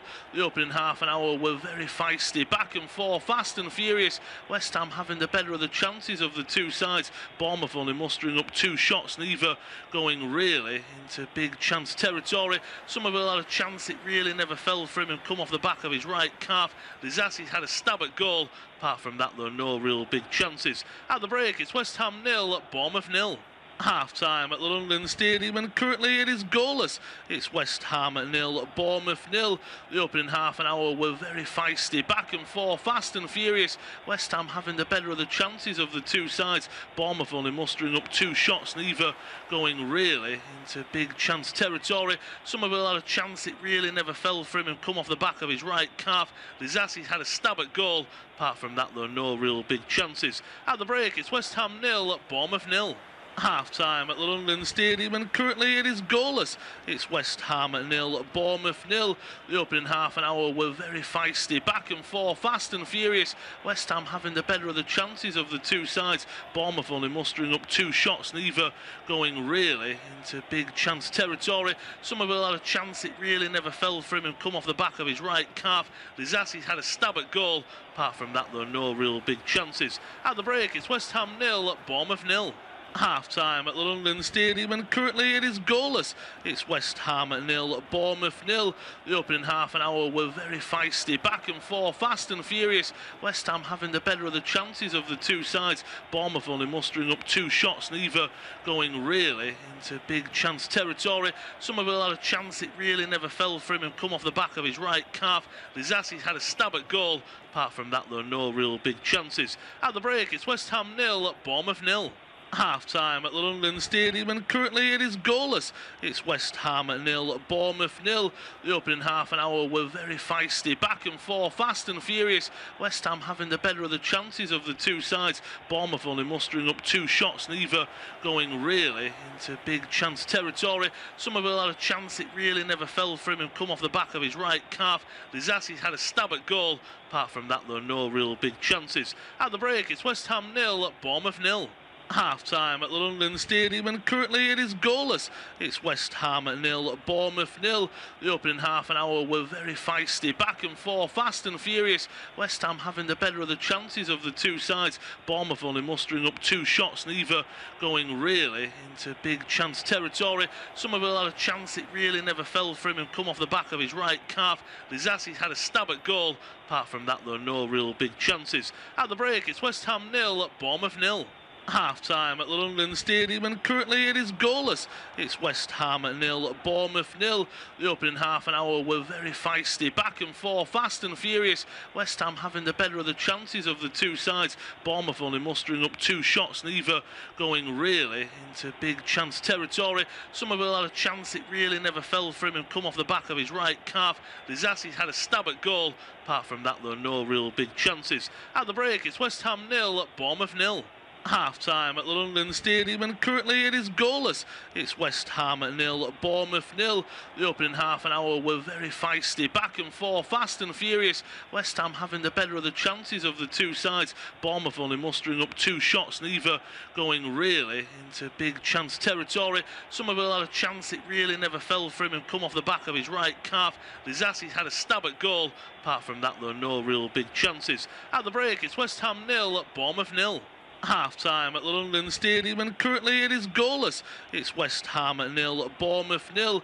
The opening half an hour were very feisty, back and forth, fast and furious. West Ham having the better of the chances of the two sides. Bournemouth only mustering up 2 shots, neither going really into big chance territory. Somerville had a chance, it really never fell for him and come off the back of his right calf. Lizassi had a stab at goal. Apart from that, though, no real big chances. At the break, it's West Ham 0, Bournemouth 0. half-time at the London Stadium, and currently it is goalless. It's West Ham 0, Bournemouth 0. The opening half an hour were very feisty, back and forth, fast and furious. West Ham having the better of the chances of the two sides. Bournemouth only mustering up 2 shots, neither going really into big chance territory. Somerville had a chance, it really never fell for him and come off the back of his right calf. And it's a warm welcome back to second half coverage of independent off-tube studio commentary for the action from the London Stadium as West Ham host Bournemouth. It's currently goalless, it's currently 0-0. Very exciting first half. At least the opening 30 minutes or so, you'd have to say, got a little bit scrappy as we approached half-time. Bounced back a little bit, so hopefully both teams have 15 minutes to have a look at things, change tactics and have a word with the managers, and they're ready to go again. Don't believe there's been any changes. We haven't been shown any. It looks like it's the same 11 that started and ended the first, so I'll go through with you that in a moment. But it's myself, Lewis Raftery, joined by John Hogan, take you through second half coverage of West Ham against Bournemouth. And John, as we said, the opening 15-20 minutes, I would say, was fantastic. We were just missing a goal or goals, really. And as you said, probably about half an hour in, got a little bit scrappy. Well, Lewis, when you were commentating, it was a great game. and I sucked all the joy out of it, didn't I, and started making mistakes. But, yeah, we needed a bit more of the endeavour the first 15-20 minutes, I think. But two good teams, though. I think it's a testament as well to both teams that they're both keeping a shape. Maybe they've cancelled each other out just a little bit, but that's because they're both desperate to go forward and get goals. So we said the first half, they're definitely going to be goals. I still maintain that. I don't see this as a 0-0. No, again, and I said it as first half cliche as it comes, but you get that one goal that it changes the atmosphere and it changes the direction of the game. Early on here, Bournemouth do have a long throwing opportunity from James Hill. He's got a right long throw in him as well. Hermansen goes all the way to the goalkeeper, punches it away well to the edge of the area. Adams tries to nod it back into a dangerous area, but it goes straight back up into the air. Some poor headers there from both sides. Magassa nods it down to Somerville. He'll try and get the Jets on down the left-hand side. Scott's back though to defend. Nice little pass to Magassa. Lovely quick feet there from Somerville. And now West Ham with a bit of space down this right-hand side. Fernandez. Nice pass into Wan-Bissaka. Plays it back out to Bowen. Bournemouth have got players back, but still West Ham look to come forward. Maybe looking for the first big chance of this first half. Bowen, ball into the box. Deflected away for a corner. And again, this is where maybe West Ham can get joys from set pieces. Yeah, absolutely. We said they're bigger, and that remains true then, because both teams got the same 11 out. There's sort of grown from me. The ball played slightly behind Bowen when he wanted it in front, and that killed it stone dead. But he got the best he could out of it, which is a corner kick, so an opportunity then. Will be another in-swinger from Bowen. Put some few dangerous ones in the first half. Right on the goalkeeper, cleared away, punched away, I should say, by Petrovic. But I'll take the excitement out of my voice just for 1 second, because I believe the referee's given a foul against the goalkeeper, for the goalkeeper, Petrovic.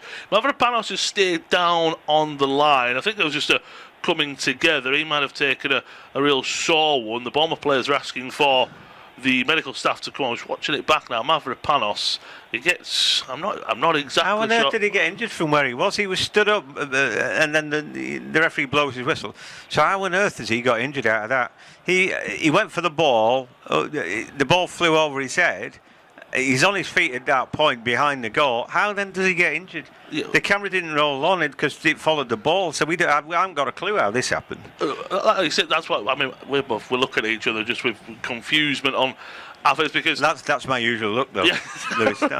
that's what just walk around the office just looking like that as well. Tadebo's been sent to what? Only thing I could think of, as you said, spot on, is as soon as the ball is punched away by Petrovic, the camera goes with the ball. Mavropanos has landed on his knee awkwardly. That's the only thing I can take from it, because as you say, we were watching the replay. I'm thinking, has he been punched by Petrovic with the ball, of the collided afterwards? That didn't happen, so it's just something maybe with his knee. Again, Tadebo, there's a stoppage in place, so you're not missing anything, but the former Nice defender is out there warming up. Well, they clearly fancy more than Kilman then, don't they?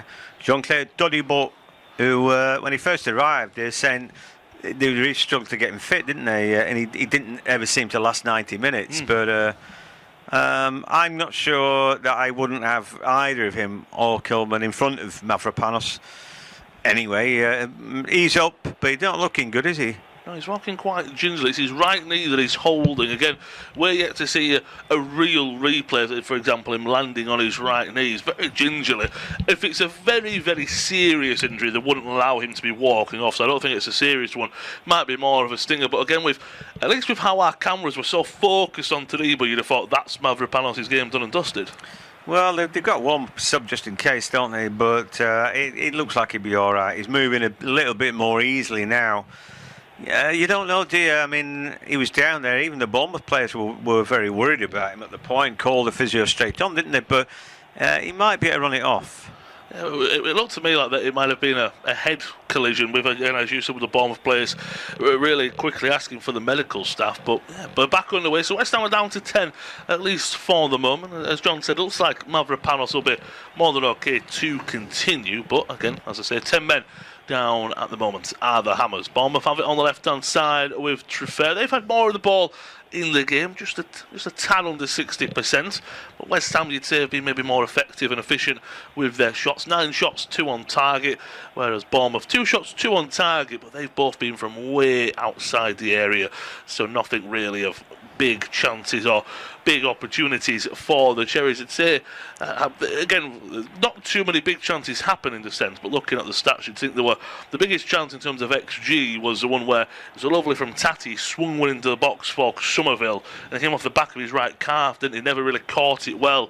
That's the best big chance so far in the game. Somerville also had a shot later in the half as well. That's lovely from Ryan down the right hand side. Jimenez takes it off his boot and swings one in, so it will be a corner now for Bournemouth, and Bournemouth are controlling the game a little bit more, and it's less back and forth. Yeah, I'm not sure about control, Lewis, but I think there was a good little breakout and brilliant first touch from Ryan. Yeah, he's got stuff, and you can see it. You know, he's going to be great, isn't he? 19 now. He'd been a bit peripheral in the game.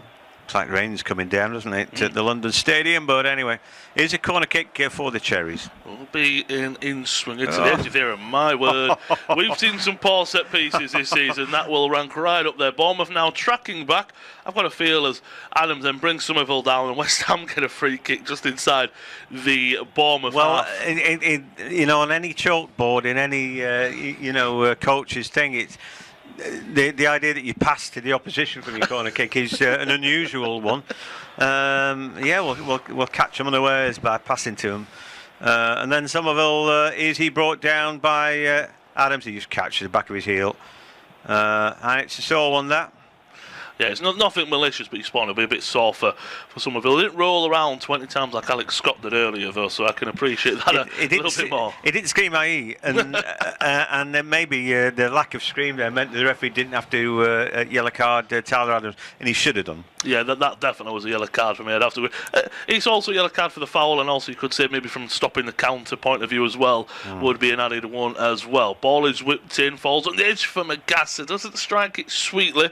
It's blocked away. The one falls for Juve on the left-hand side. He swings a beautiful ball and no one can really get to the front post. In the end, it does actually fall for Petrovic, but how he hit it at first, I'm thinking, if someone just gets a foot there at the front post, probably get there in front of the goalkeeper, and it probably goes in the back of the net. We know he's got a good delivery on him, but at the same time, it was catching practice for Petrovic. Yeah, it was. I think you're right, though. I wouldn't have described it as beautiful, but I think he gave it a chance for someone to get on the end of it. It's like he's trying to just chop underneath it.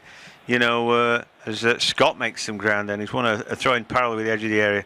Yeah, he gave it a chance. Good play that by Scott. A little smile in his face. I think by and large, his game today has been pretty solid. You know, he and Tyler Adams look like they've got a bit of a going on. Anyway, he looked pretty pleased with his last bit of work there. Yeah, we're happy. Oh, I brought the ball forward, boys, and we've got a chance now. And look, it will be another long throw. The last one, Hill put it right on the goalkeeper, didn't he? It was a good punch away from Hermansen, so I can imagine it'll be kind of a similar delivery, put it right where the goalkeeper is. Again, as you pointed out in the first half, John, they're not as big of a team as West Ham, so they might struggle. Well, that's a poor one, so I've really hyped that one up, and then he really under-delivered. Adams does pick it up, though. Bournemouth will still keep this attack going with Jimenez. Plays it forward into the feet of Evan Nielsen. He was very quiet in the first half. Ryan on the right-hand side. He wins another throw in for his side, so it might be another long throw. But again, there's just a few players. We were speaking in the first half about El Krupi, for example. He's a little bit better further forward, isn't he? But then that means you would drop an Evan Nielsen. Could you even see maybe a Krupi going off, maybe a Christie coming on, adding another maybe midfielder in there? Well, yeah, they could do that. That would mean, Ryan Christie had been playing defensive screens, so you could put Alex Scott further up the field if he did that. Like we said, Tavernier, what's wrong with him? He can play inside, right, left, or second striker, Hill with much a better throw in there into the area. That's been nodded away by Souček. Scott picks it up just outside the area on the right side, but great backtracking and defending there from Somerville. Back heels it through the legs of Scott as well. Juve looks to clear it away. He'll end up being blocked away himself, and Scott are battling away for the ball, but it does go out of play. Handshakes in the end, and a goal kick it'll be for West Ham. Just over 10 minutes played in the second half. It's West Ham at 0, Bournemouth 0. Still, that flow. In the first half an hour, we really thought it was a good flow, a good momentum to the game. Still really waiting for it to pick back up even in the second half. Yeah, I think nerves are killing West Ham to some degree. I don't think they're fluent. I think they're also, there's that concern that they've got a soft underbelly. The goal difference -17 tells its own story. You need courage of your convictions. Sometimes when you're going forward, and there have been a bit belt and braces, like we don't want to risk too many, So it's a bit like that. They're not able to dominate, lay siege to the opposition, and it's making it a really 50-50 game.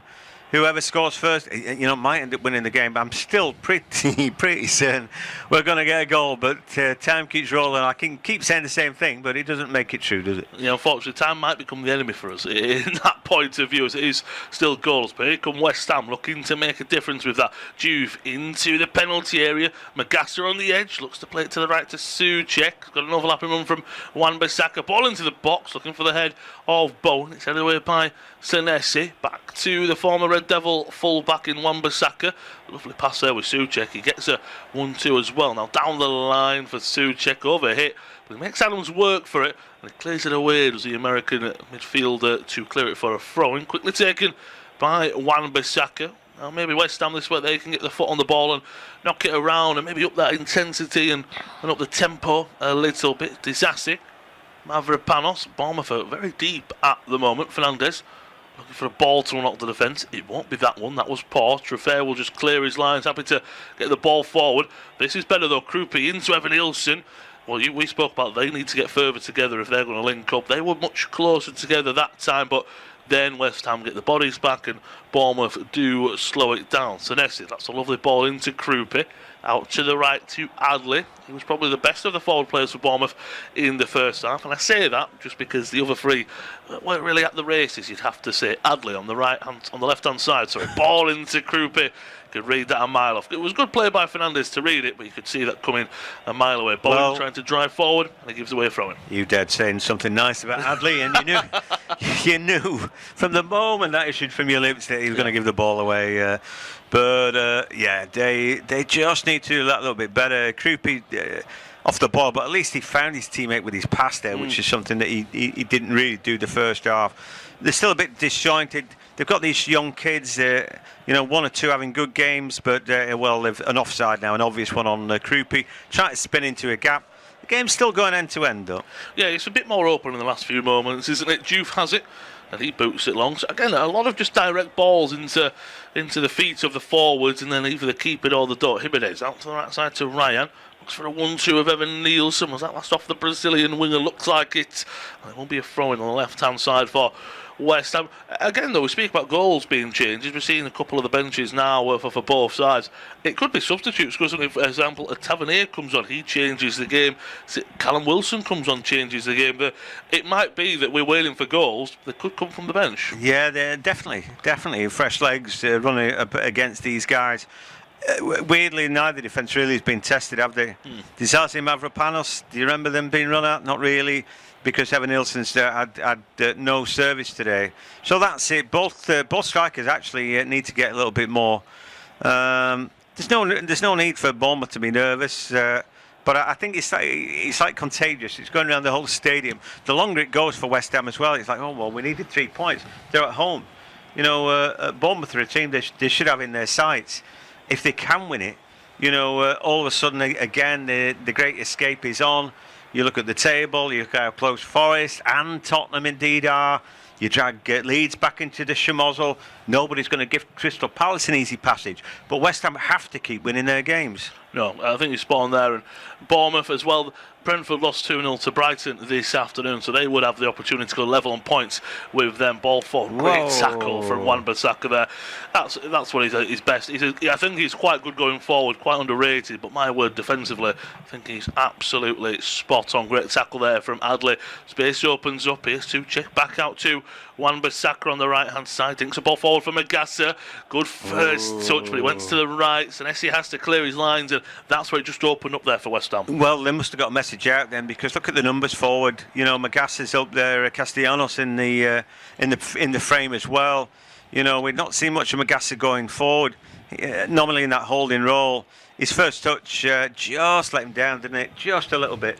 Just he takes a touch, it goes behind him. That means that Senesi then can just. Well, I think he maybe wanted to take a touch, but he just clears his lines instead and out for a corner. Just over an hour played at the London Stadium. It's West Ham 0. Bournemouth 0. This might change in just a moment as the Hammers do have a corner. Bowen swings a good one in. Heads go up. It's a good clearance from Senesi. Somerville keeps it alive on the left-hand side. Still a packed penalty box. Few tricks and flicks, goes right, goes left. Well defended there from Jimenez and Ryan. I think Somerville could have done with someone there helping him out. Poor pass from Krupe, picked up by Fernandez. He'll go for a strike at goal. Oh, he gets all over it, and it goes wide for a goal kick there.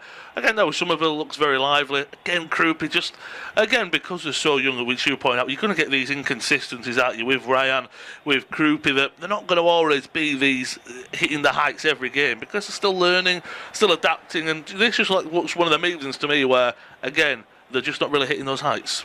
No, and Krupe, I think it's an instinctive player. Poor ball from Castellanos. I think they're going to look to replace him.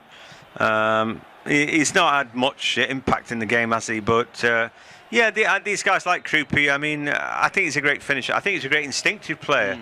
Maybe when he's got to, pick a pass and all that, it's, when he's got to think about it a bit longer and be constructive like that, he doesn't play to his strong suits. We saw Fernandez then at the edge of the area. Got a great little drop of the shoulder, lost his first mark and gets his shot away. We saw him do that for Southampton a couple of times where he weaved around and scored a brilliant goal. So every once in a while, let's see Brooks come on for Bournemouth, aren't we? And, he's lively. Be interesting to see who he comes on for. And in fact, Richie as well. So they look like they're going to make a double change, don't they? Yeah, and it could be the two youngsters. We'll have to wait and see. But that is prepared for just a moment. Ball into the box, not on by Souček. Nearly falls for Somerville on the edge of the area. But Bournemouth tried to clear their line. Brilliant. Lovely touch from Ryan. He's flying forward now, coming into the West Ham penalty area. He'll continue his run. Will he go for goal? He will! Oh! Just wide off the overside of the post. And that is why we speak about him being such a young upcoming player. He's been quiet. It's not been his evening, but that would have been one of the best goals of the season. So close. Look at his touches when he puts that ball in front of himself. It's like he passed the ball to himself, inch perfect 4 times there with every single touch. He's stretching it out. He's quick. He puts it where he wants, enough to get his shot away, and then just to woodwork. That would have been one of the goals of the season, but in the end, it just comes pinging. He holds his head, but what an effort from him. Brilliant. As soon as he hit that, I thought that was destined for the top corner, and then I was waiting for the net to bulge. And that's... See, and as well, I think if you are Bournemouth now, as we've already spoken about, Areola is up in the stand, suspended for this evening. Let's just play devil's advocate. Brooks is going to come on, and it was already destined for Ryan. People sit there and go, do I want to give him another 5 or 10 minutes now? He's maybe found his foot in this game. That can sometimes be a bit awkward. Yeah, I don't know. That change of back to be made, like we said, but you think, having seen what you've just seen, you want to see a bit more of that. That's it. He's a youngster. He's been a bit peripheral at times. I said when you see him on the ball, nearly every touch is a nice touch. You just haven't seen enough of it. But that was just stunning, that run. And he left season Premier League pros for dead there. Krupe now, he's looking like, well, Ryan, you've come alive. I'm going to try and come alive. Lovely little turn, trick and flicks away. Plays it to Evan Nielsen. He does lose out, and Magassa has the ball. down the left-hand side for West Ham. It is opening up a little bit. Again, sometimes we speak about goals. Sometimes it can just be that piece of play that something happens and that changes it. Ball over the top, too much on it. And it'll trickle out for a goal, a kick for Bournemouth. So they might make these changes now. But again, we speak about goal-changing games 100%. But it could just be that happens there and then Bournemouth, they get a bit of confidence. Something happens, a big chance. That can sometimes open a game up as well. It's amazing what does open a game up. Sometimes it could be a foul or just somebody getting stuck in, or the fans reacting to something. You know, somebody gets fouled and they use that. You know, a bad decision goes against you. Anyway, we're going to see those changes. Tyler Adams, then I think they're managing his time. So he's off for Christie, and then Adley's the one who's come off because they don't want that young kid going off, not after what he's just done. So Brooks comes on for Adley, and then Ryan Christie, one of those holding slots.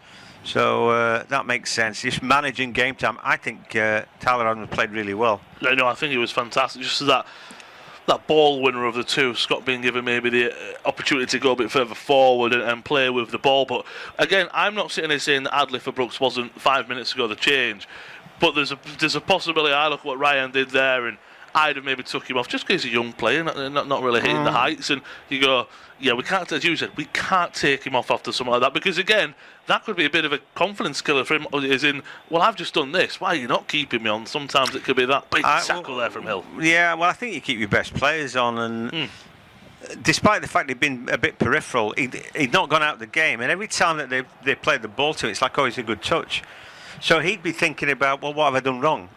He hadn't done anything wrong. And then they would know what sort of engine he's got. Does he last out? But, you know, if he's, 19, he could be 29. The looks of him, if as a physical specimen, he looks the full deal, doesn't he? He doesn't look like a willy-wee kid. You know, he looks like a man who's got a brilliant engine on him. So that'd be another reason. But, yeah, he just gave us the dribble of the game. 19. He played under 18s for Brazil. Here's an opportunity. Ball trying to wriggle his way through. Doesn't quite work out for him. No, Traffert has to clear it away. Senesi will just keep it in play as well. So, well defended by the French fullback. Plays it forward to Krupa. He loses out. Wan-Bissaka wins it, then loses out to Krupa. And Senesi will play it long. Manfred Panos nods it away. Magassa trying to win. It's a battle in the middle between Scott and Somerville. Somerville a bit more central for the moment, but that's well won by Christie. His first real touch of the game. Now Brooks coming forward. The blue and black jerseys are flying forward here for Bournemouth. Brooks takes a strike, takes a deflection, and that's one of them, and that could have gone anywhere. It could, and there, West Ham got caught up the field, didn't they? Bit of ball watching, ball won well by the sub Christie. Look at him bomb on Ryan Christie. We know he's got pace about him. He's going to support attacks as well. It was 5 against 4. I'm not sure that Brooks needed to do that shot, but a couple of step overs and maybe that shot was going in fairness to him. Manfred Panos held his ground, but it's a corner. Will be an opportunity for Bournemouth. We've already spoke about that West Ham are the biggest side, but look, it's all about the delivery sometimes. In Ryan, like you say, 6'2", but he just doesn't. He looks it, but he doesn't look it. If you get what I mean, a right wing, you just wouldn't expect someone to be that big and strong. And as John said, at 19 as well, ball swinging to the front post. It's a poor one, but it's a poor delivery away and nodded away by Bowen. So a second attempt for Bournemouth from the same side. Senesi just gone down. I think he's just having a tight of his shoelaces and his socks. Got his shirt pulled by Juve. Not for long enough that it's going to register on anybody's scale, but it's like, you know, you can't really do that, can you? It's clumsy from Juve. You can hold the shirt, but he was holding it for just a little bit too long there. Ball is swung in once again by Scott. Krupi's out at the back sticks. It'll fall for Brooks on the edge of the area, blocked away by Magassa. Krupi does well to keep it in play. Wan-Bissaka's there. Ball swung back into the box. Bowen will. Well, it's not a great header. It heads it right to Senesi, who goes for goal. Slips and slides and loses out. Now Hermansen with a quarterback-esque throw. Jimenez just has to nod it away. Again, the game's opened up a little bit now. Brooks, he's been a fantastic addition to the game so far. Down the right-hand side now. A few step overs up against Juve. Down the byline, then cuts back inside. Ball into the box, but it's not the greatest of one. Into the arms of Hermansen. And the last time he got the ball and he threw it long to the left-hand side. This time he balls it out to Fernandez. Looking to still keep this intensity and this high tempo going at the moment there. But Bournemouth, again, it's one of them where the balls were into the box and West Ham just couldn't clear their lines really at all. No, they made a mess of it, didn't they, Bone? They're a very weird ball back at his inside. Well, the bad news for West Ham is that both the Brooks and Christie both look pretty good, don't they? But here comes Bone. That's a great ball in. Oh, and a bicycle kick from Tati Castellanos has gone just wide. It's a good effort, that. But, well, probably as good as it's got for West Ham this half. Yeah, Bowen coming alive there. It's a very awkward one, and I'd love to see it from behind the goal because that could either be miles away or just a whisker away. He gets a lot of power on it as well. Does the former Lazio forward. He's on down as well. Maybe a little bit of cramp, or maybe as he goes down, he just maybe catches his ankle. But it looks like his time might be done anyway with Callum Wilson ready and raring to go. So it might be that he's run down, so he can go off the field of play. I'm not too sure. But just over 70 minutes played at the London Stadium. It's independent off-tube studio commentary of all the action this evening as it's West Ham 0, Bournemouth 0. But to take us through to full time, pass you over to John. Yeah, he's got tactical cramp there when he saw his replacement looming large. But it was a good effort from him. He probably is cramped up. Has not had that much game time. Rain coming down in steroids at the London Stadium, where it remains 0-0. We promised you goals. What we brought you? Absolutely nothing. But we've seen a bit more intent, and the ball given away to Jared Bourne. Here's a chance for him. Into the box he goes. Can he get his strike away? Cuts the ball back into the box, and in the end, Souček just couldn't get the ball. Breaks again at the edge of the area. It's a terrible shot from Magassa. He gets underneath that. Senesi apologises. He gave the ball away. He just passed it to Bowen almost, didn't he? Gets nowhere near the height and power he needs, and that's Bowen running at you. That's something you never want. It's a good ball into the box. It's defended well by Hill in the end, isn't it? Because I think Souček probably gets at least a shot on target. Or if maybe there's a bit more power on it, Tati was there at the back sticks as well for a tap-in. But changes aren't going to be made. Callum Wilson definitely coming on. I was like Souček went off, so it might be a double change. So, yeah, I'm not sure. Yeah, just the one. So 2 strikers, 8. I'm not sure I'd take Souček. I don't really care what he does, but what is he, 6'4"? You know, if you're under siege at the end, if you grab a goal, you're under siege, you want him nodding away. If you get a last minute corner kick, who do you want? You know, you want Souček on there. He's dominant in the air. But anyway, it might be a great change, it might not. Jared Bourne on the half turn gets the ball away. Mateus Fernandes now drops his shoulder, carries the ball, looking for the ball the inside to Somerville. Jimenez has done brilliantly there. I think he's defended so well against him today. You know, Ruud van Nistelrooy looking on for Somerville. They had a good first half, but Alex Jimenez has been the equal of him. I think certainly his second half he has. 100%. It's almost what I will say. I think he's adapted to him as well, hasn't he? Ball forward to Evan Nielsen looks way offside, and he does. I think it's almost that Jimenez, as I say, he's adapted. He's seen what Somerville's doing, and he's just gone, right, you like to go this way, you like to go that way. I'll defend you a little bit differently then, and I think it's been fantastic. And what I like about Jimenez is he is a winger, and he's playing at full-back, but he's not stropping and complaining as he wants to get minutes. He wants to learn and adapt, and he goes, right, I'll play right back. And look at Bournemouth as well, he does get forward. He's not a defensive full-back. Listen, it's as good as right-back performances I've seen all season. 100%. Against a form man, you know. Rain coming down, ground getting sodden and heavy wouldn't necessarily help a top-of-the-ground player like Crescencio Somerville. These grounds do tend to drain pretty well. Anyway, Jared Bowen in the middle of the park fighting for the ball. Scott, though, is able to take it away. He was aided and abetted by Christie, and he gets the ball away.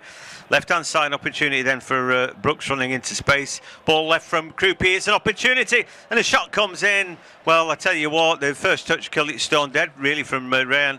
Allows Malik Diouf to get the block in. For once, his touch is less than perfect for my money. We take a look great from Krupi.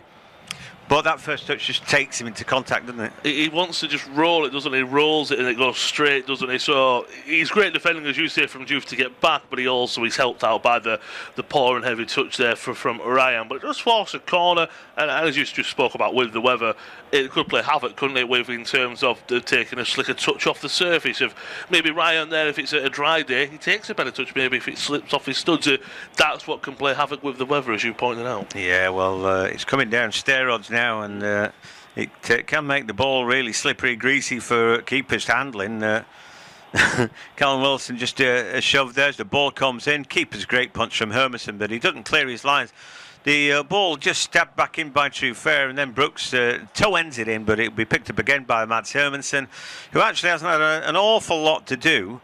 Neither keeper really. Petrovic very quiet this second half, particularly as the ball finds Somerville, who gets it away from Hill, scampers away from another would-be challenger, and then he's asking, come on, please, lads, give me something. Fernandez eventually comes to help him out. So they've got the ball with the Juve now left-hand side. He puts the ball in. It's a great ball in. And it just palmed away. Petrovic doing nothing. And then all of a sudden had to make a save at his near post. He clawed the ball out. Yeah, well, that was a great save there. And again, it's that ball into the box, isn't it? It's just basically saying to your teammates, get into the box there. From Juve, it's Callum Wilson. He just gets in front of Hill, doesn't he? And he just stabs it at goal. And I think it's a great save in the end. Oh yeah. I mean, there's a lifetime of experience in his little touch there, Callum Wilson. That's going in. You know, that's what they do. Good strikers. Nick Harvey get there, don't they? Like I said, he'd been brilliant for Bournemouth when he was with them. Now trying to return the favour by nicking a goal, but there he got underneath the half volley and he put one up into the stands. Before that, his shot was on target. It was saved by Petrovic. It needed saving. Anyway, it is still 0-0 at the London Stadium, and I dare say that West Ham need the points more than Bournemouth. Bournemouth, you feel sort of on the edge. There's a little shove there by Castellanos, an obvious one, and referee blows his whistle. Senetsi goes down heavily. But West Ham desperate for these points. You know, if they get it, all of a sudden the team's in and around. I don't think it's beyond the realms that Crystal Palace could go down this season. Talk about losing momentum in a season, losing players. You know, a manager who is going to leave at the end of the season. Here comes Scott now driving forward for Bournemouth. And he finds a good ball to Ryan. Good touch, a sweeping ball inside. A chance now for Scott. Good save by the keeper. I don't think he really got hold of that as he would have wanted. His shot's definitely on target. And it's a good save from Hermansen, but one you expect him to make. Yeah, you spot on there. It's one you expect him to make. I think in this weather, though, how many times would you see a keeper make the save and he just bobbles off of them and falls on a rebound? That means a space for West Ham, and here they come. Yeah, here he is now. A chance for Crescencio Somerville running at Hill. He's got the beating of him. Jimenez, he left for dead just 5 yards ago anyway. Ball back. Chance for a strike. And it's deflected from Somerville. Looped up and onto the roof of the net. Well, Somerville showing that, I might think he's struggling because it's got a little bit heavy, but he's still running over the top of the ground. Walks on water, but honestly, brilliant from him, and it flicked up off Scott. I think that shot's going wide, but then, as you say, it takes a deflection off. I'd say quite a lazy leg from Scott, just sticks his leg out, it hits the top of the netting, but it will be a corner. Somerville to take. The rain's coming down. Can West Ham get a goal? Can they? A lot of the fans getting wet in the stadium. Ball comes in. I thought it was going to drop into the back of the net there. It seemed from the angle we've got. In the end, Disasi just giving a thumbs up, but where and who did that come off in the end? I think he just misses it, doesn't he? Disasi watching it back. Well, I say he misses it. I think it's a little bit in front of him, but another chance from Somerville to swing this in again. I think that last touch might come off Callum Wilson, but anyway, they're giving another corner kick. So the ball this time scraped in, headed away by the keeper. He's ended up with the back of the net, but they haven't given a free kick or anything. The ball just thumped clear by Junior Krupi. I'm not sure I'd necessarily have kept him on the field, but he might get a chance now because Ryan again is running with the ball, and again they've got 4 against 4 if they can use the ball wisely. He's trying to thread the ivy needle. That's a brilliant block then by the defender. Mavropanos, was it earning his corner? I'm not a big fan, but that was brilliant from him. No, it was. And Juve now flying forward, back and forth this game's become. Yeah, really exciting. It's desperate, isn't it? And I think for West Ham it certainly is. Home games, need to get 3 points from these home games. You know, it's always difficult on your travels, and then of course you can have that little spell in the Premier League where you're facing Arsenal, then a Man City or what have you, and all of a sudden points become harder to get. As Truefair does well, Brooks then runs away. Bone keeps chasing after the ball. Will he catch up with it? He does, but the ball gets away from him, and now Jimenez takes it up for Bournemouth. He's got Ryan, he doesn't need him. That's a great challenge, comes in from El Hadji Malik Diouf, and that's the kind of thing, that challenge sometimes can win a game, get the crowd up. Now Somerville on the ball in the centre circle, rolls it in front of him. Castellanos looks tired as he picks it up, but he finds a pass now, and it's with their number 9 who thumps the ball in. Not the best from Callum Wilson, but it's more endeavour. This game again rolling end to end. We're still expecting goals that we haven't got. Oh, we're waiting, aren't we? We're on the edge of our seat waiting for him. But you're right about that tackle there for Juve. That you can just see the fans. They're just it gave them a bit of a putting the chest out. Yes, we want to see that. Be a change here for Bournemouth. Evan Nielsen coming off and Tavernier coming on, so I can imagine that means that Krupi will probably go to be the out-and-out number 9, which will suit him a lot more, I would say.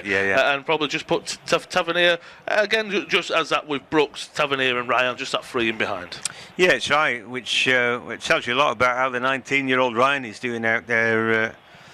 Lots of daring do from him. He's clearly good on the ball. But it's more his brain, isn't it? You know, he passes when he should, he dribbles when he should, he shoots when he should, and all that makes him a good player. Tavernier now driving forward over the halfway line. He beats 1, he beats 2. He's got an opportunity now. He's still running into the box. Can they keep up with him? Well, eventually puts the cut back in. Can anybody force the ball into the back of the net? Breaks to the youngster Ryan at the edge of the area. Ball forced in by Scott. And, well, he felled the man in there. But Tavernier... his first action of the game was to very nearly beat 3 players to score. Yeah, that's the fresh legs and pace, isn't it, of course? But credit to Mavropanos. He gets back and he just chews that ground up, doesn't he? To at least put the pressure on the newly subbed on midfielder. Can be right on there. Just saw him a minute ago. When he's sprinting, he's just gliding, isn't he? He never looks like he's just one motion. It's great to watch there. But Tavernier, that's just what you almost think like, okay, why is it maybe taking all this time for him to come on? I tell you what, I'm impressed by Mavropanos there. He showed a lot of pace, didn't he? But he did take himself out of the game in the first place. He went for an all-or-nothing challenge and lost it. But I can see why they like him if he got pace like that. I think he's quite small and he makes bad decisions, which is why I wouldn't have him. But clearly they like the pace that he's got, and sometimes that's, if that bit of balance is missing out your defence. Anyway, long throw from Hill again, long and looping. They clear their lines. Castellanos, little overhead flick there. Yeah, they haven't. The long throw is not really working out. Hill's long throw is not the best I've seen. It's a long loop, but it never goes quite as far as they think it does. Anyway, true fair then back to Christie. Still 0-0. Bournemouth getting plenty of the ball.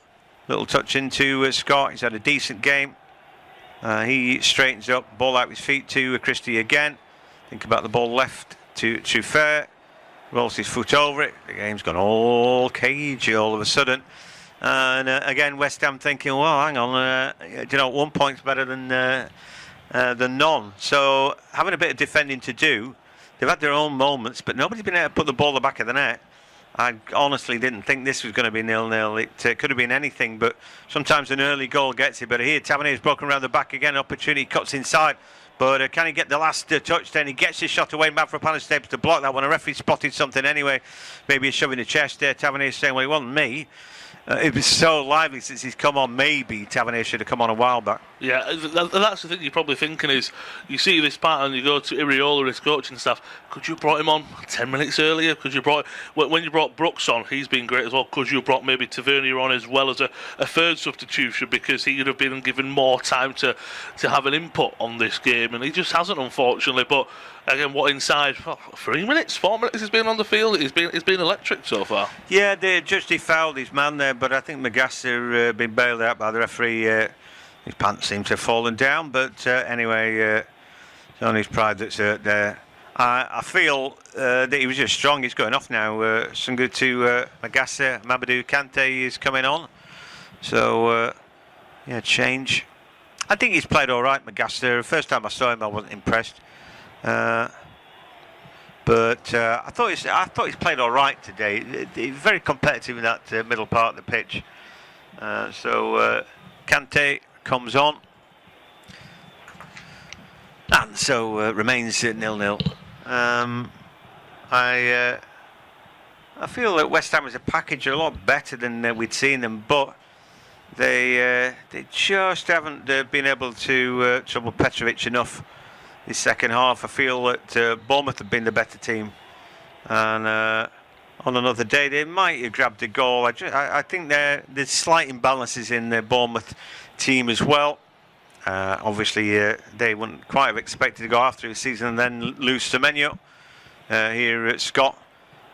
He breaks into Kante, who's taking the ball away. Then Ritchie comes to win it. And then the ball just stabbed forward. Again, competitive stuff in the middle of the park. Trufair having a right old battle with Bowen. Bowen fouls him.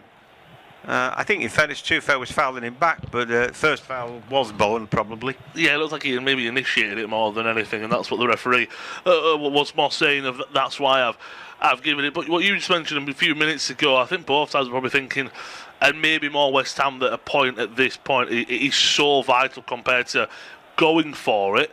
Yes, we're getting all three, but what if you give up that point? And it's at that point that you spoke about the tension in the stadium, and it's rifle right now. Trufair gets around the back, puts the ball into the box, and it's headed away. Ryan was waiting for that, and Malik Diouf then just able to block him off and get in there. Brooks has done really well since he's come on. He's looked alive. You know, all the subs that they've made, Christie as well, have looked top-notch, haven't they? And, you know, bringing something to the party. The standard here is absolutely superb at times. And yeah, we haven't had a goal, but I just think, wow, we've seen some brilliant football today. We're going to see another disappointing throw from Mahil now, though, I'm afraid. Anyway, let's see. I've willed him into doing something more. Ball comes in. And it gets a little flick on there. Bowen heads it up in there. It's still not been cleared away. Somerville tries to win his header. Diouf does. Then Kante, order of the big boot. Have it. He screams as the ball launched, but now a chance for Bowen. Can he take it? Takes it on his knee, takes it away from Trufair. He's had a right old battle with the French kid, but he gets across in to the far post. Ooh, and fingertips takes it away from Callum Wilson, but he breaks back to Castellanos. He now tries to put the cross in, blocked by Scott. He's got lucky, Castellanos, and then it comes off which part of his body, I don't know, shoulder or something, and he breaks back to Scott, who clears his lines now, goes long, ball headed back where it came by Disassi. Breaks into the middle of the park, and now for Junior Krupi, holds it up pretty well, and he finds it round now. What's he got in store for us this time? Cuts inside his left, stabs the ball for a great ball. That Krupi with a strike, it's straight down the middle, and in the end, instinctive, brilliant football again. Ryan, so good to watch. I mean that ball. I mean. He passes the ball so well. He's like giving people the ball where they want it. It's a bit like David Beckham at times. Okay, but it's just right. There's no wasted movement. Is there? That meant that Krupi could take a touch and set himself. He doesn't take a touch. I've got to take number 2 or 3 because the pass is poor. It's a lovely pass, and I mean maybe putting him just because of the weight of his passes is perfect. Maybe even you'd put a Krupi on the right and Ryan in the middle. I'm not sure. Test the waters. I'm not saying you have to do it, but with his weight of pass, he looks a bit more comfortable picking out passes than Krupi. I tell you what, I'm really enjoying watching him play. Here he is in the middle of the park. Just to say that.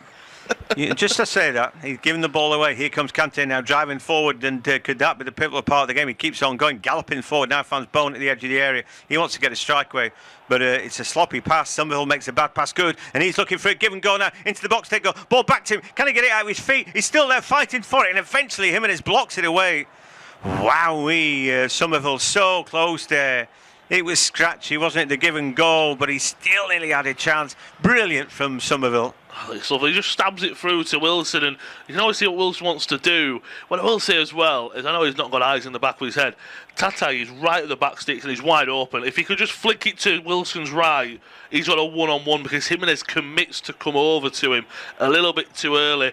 Then, as you say, Somerville, he never sets himself. He never falls from his feet, never really comes together. Because I think if they do, obviously he goes for a shot, he just knocks it back across the face of goal. The little wall pass was played behind him, wasn't it? So it just wasn't quite what he wanted. He still managed to fashion a shot on target. Anyway, we're going to see another change here now. Krupi's going off. That might have happened sooner. I'm a big fan, but he's wanted his best game. Ennis Unel comes on, and there's a reason for that. He's great. I wouldn't have taken Jimenez off, but Adam Smith comes on, the captain. So I think Jimenez has had a hell of a game. He's just blocked away a shot from... I don't know what they want from him, but... Anyway, they've got a bit more height now with Unel in for the corner. He's at the near post. The ball goes over the top of him, and it's just a little touch from the keeper, I fancy. He claims he's getting fouled, Jordi Petrovic, but was he? I don't think so. I mean, I don't think Kante was trying to play the ball. He was trying to back into him. He wasn't given anyway. Kante, look at him again. Just backing in. No desire to play the ball. Scott now, he's trying to match Wilson. The ball comes in, header from Unel at the near post. Hasn't been cleared away. They try to get a touch, but he's going to break through to Petrovic. We're closing in on the 90 minutes of, an absorbing game. There's a good kick out there, and Tavernier now is on his back. He hasn't got any support, has he? Only Brooks. West Ham, in fairness, there got the numbers right. Everybody charging back. Truffeurs had a decent game against Bourne. Ball into midfield. Ritchie taking a touch. Senetsi now to Hill. And Bournemouth just quietening things down. Any point away from home in the Premier League, probably a good point, isn't it? Oh, 100% for a Bournemouth point of view. I think, again, it's both teams will look at this point as not 2 points dropped at all, because they never took the lead in the game. You can't say that, but as an opportunity maybe for West Ham to go level with Forest, for Bournemouth to go level with Brentford. But you also go that, right, if maybe we go for it in the last few minutes and we come with no, you'll be even more disappointed. Anyway, ball played forward by Ritchie. Wan-Bissaka takes a touch. His keeper had come out into no man's land. He wasn't expecting Wan-Bissaka to do that. Anyway, can he get away from Ryan? He can, and he launches the ball. Eventually, keeper comes out, and Petrovic, a good touch, finds his man. Little flick on, but that's been picked up in the middle of the park. And for West Ham, Mateus Fernandes having a decent game. They try and make some traction. The ball in the middle of the park now. Somerville goes for it, but he ain't going to win his header there with Smith. If Somerville can get a run on Adam Smith, I know I'm going to be back into in that little foot race. Anyway, Somerville seems to have gone on the inside. The ball round the back here. Castellanos, first touch heavy, but Smith has put the ball out. Lucky to get a corner kick there. There's no way he was offside though when that ball was played, so Smith, he can moan a bucket there. My keeper was thinking he might come out and slide after that at one point. I was thinking that was a dangerous thing to do, and it is a corner. Yeah, Smith goes down asking for the free kick. I think that would have been so poor if it was given. I mean, it might have been given because Tati's walking away almost. Well, it shouldn't have been. I thought he was moaning the bucket about offside, but I didn't feel there was any foul in there. No. But it was given. Anyway, long ball forward for Bournemouth. Wan-Bissaka should be able to clear his lines now. He's held up. Looks like Ryan is now plying his trade on the left-hand side. Is there anything this kid can't do? I've really enjoyed watching him today. I picked him out thinking I haven't seen much of him. You know, I like watching Krupi, not his best game. Adley again. Magassa, I was thinking, you know, I want to see him. I'd seen him play before, but poorly, and I thought he played quite well today. So, yeah, I'm quite impressed with the ones I'm less familiar with. Yeah, 100%. And again, Magassa, for me, he's been in that midfield three. He's been the sitter, hasn't he, with almost Fernandes and Souček. Well, Souček for most of the game, being given the license to just go up and down, box to box, kind of. Magassa's being the sitter in front, the just ball winner, and I think he's done well in that position. He's got some very long legs, so he's almost going to just intercept very well, can't he? And at the moment, with 6 minutes of stoppage time, long ball played forward, is offside, is Bowen. I think what you pointed out about both teams, I just think they're not settling for a point, but they're just so worried. Probably West Ham as well, more than Bournemouth. Of if we lose this point, that could be massive for us. But then instead of going for all three. Yeah, it's right. Yeah, I don't know. I wouldn't have said tentative, but it's definitely worried. Anyway, here's another breakdown left-hand side, and Ryan this time a challenge from behind by Fernandes, but it will be a throw for the away side. Ryan's been brilliant today. I don't know who'd be man of the match. He was probably too quiet, wasn't he, first half? Difficult to know, really. I guess there's been some decent defending. Senetsi's had a good game. I'm not usually all over him, but I think he's been staunch. Jimenez has had a great game. I was surprised when they took him off. But anyway, here is Scott. But Bourne picks the pocket. He thinks he's been fouled. Alex Scott. Bourne now driving forward. Great challenge comes in. Take the ball off him and then into midfield. A real schmozzle. But Ryan Christie's come on. He's a very fit lad. Gets bounced by Kante, but he'd been fouled. And that an obvious free kick. Kante runs off with the ball. Might have got a yellow card for that. Silly thing to do, really. For the 1 second it buys him. Anyway, referee very lenient there. We've hit 94 minutes, 2 minutes left. We promised you goals and we lied. We absolutely lied. A barefaced lie from both of us. First 15 minutes, it just looked so wide open. Well, there was that chance for disaster inside 60 seconds, weren't the Bournemouth came up a few times. But you're in the Manchester City-Newcastle game. Fingers crossed for you, there'll be goals in that one. I guarantee that. Oh, I shouldn't say that. Right then, anyway, long ball forward. Headed away by Hill. Here's a chance. Crescencio Somerville now driving forward.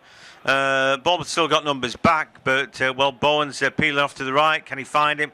He tries his little through ball, finds Bowen. It's a shot, and it's just gone over the top. Timed it on perfectly. Was he caught in the box when he went for his shot there? Claims for a penalty kick then, and now loose to pick the bones out of this one. It was lovely from Somerville, wasn't it? Trying to find the ball to Tati, it looks like, and that's a question of easy caught. This will be a better angle here. Oh, what I will put my hand up and say, I don't think that's a penalty, but we've seen them given. I know that's quite a sit on the fence take, but you have seen things like that given before. Yeah, I can't give that. I agree. I don't think it's a penalty. I think it's a really difficult one. It's tricky because I think there is a coming together. Does he get his shot away? I think that his shot is put wide by the pressure of the defender. To have been given player of the match. I think he's had a fine game. I've not got a problem with that. I think he's kept Bowen relatively quiet, but he's so close to giving a penalty away there. It's like, if he takes a touch and that happens, I think it's a penalty. But because, as you say, he's already taken the shot, so I don't think it can be a penalty. If it's a touch and then he's taken down, of course that's a penalty. But the shot's already gone. If it was given as maybe a check, it's already been taken away, or the referee just decided. I think it's a good decision. I bet if that's that, I bet that in the middle of the park, he'd give a free kick. Probably yes. If you played a pass, probably. Yeah.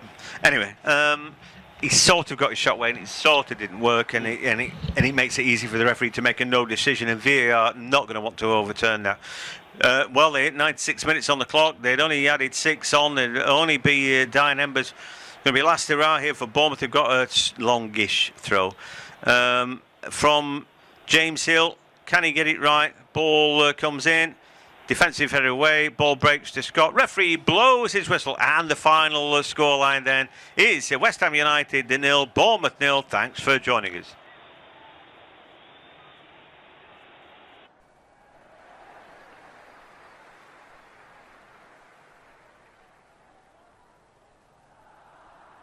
Our next football commentary match is getting ever nearer, so why not take the opportunity of having a bet on the match?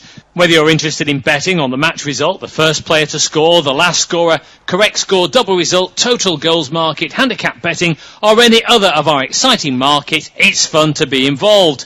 Don't forget, when the match kicks off, you can sit back and enjoy superb independent studio commentary while also enjoying our in-play betting opportunities. Good luck.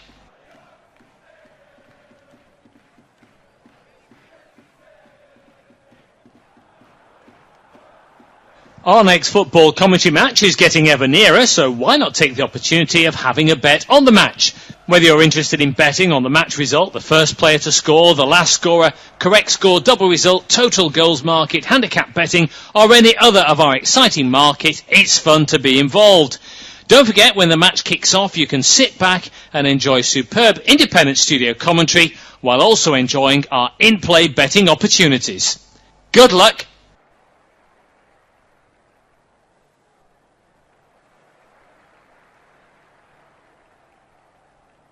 Our next football commentary match is getting ever nearer, so why not take the opportunity of having a bet on the match? Whether you're interested in betting on the match result, the first player to score, the last scorer, correct score, double result, total goals market, handicap betting, or any other of our exciting market, it's fun to be involved. Don't forget, when the match kicks off, you can sit back and enjoy superb independent studio commentary while also enjoying our in-play betting opportunities. Good luck.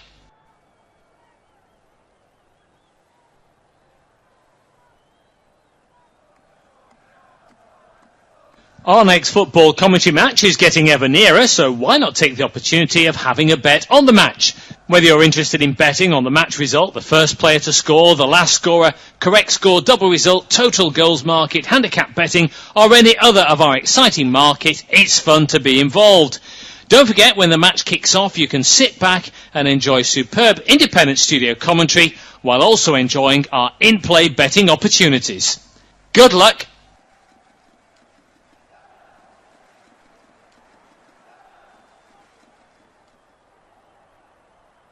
Our next football commentary match is getting ever nearer, so why not take the opportunity of having a bet on the match? Whether you're interested in betting on the match result, the first player to score, the last score,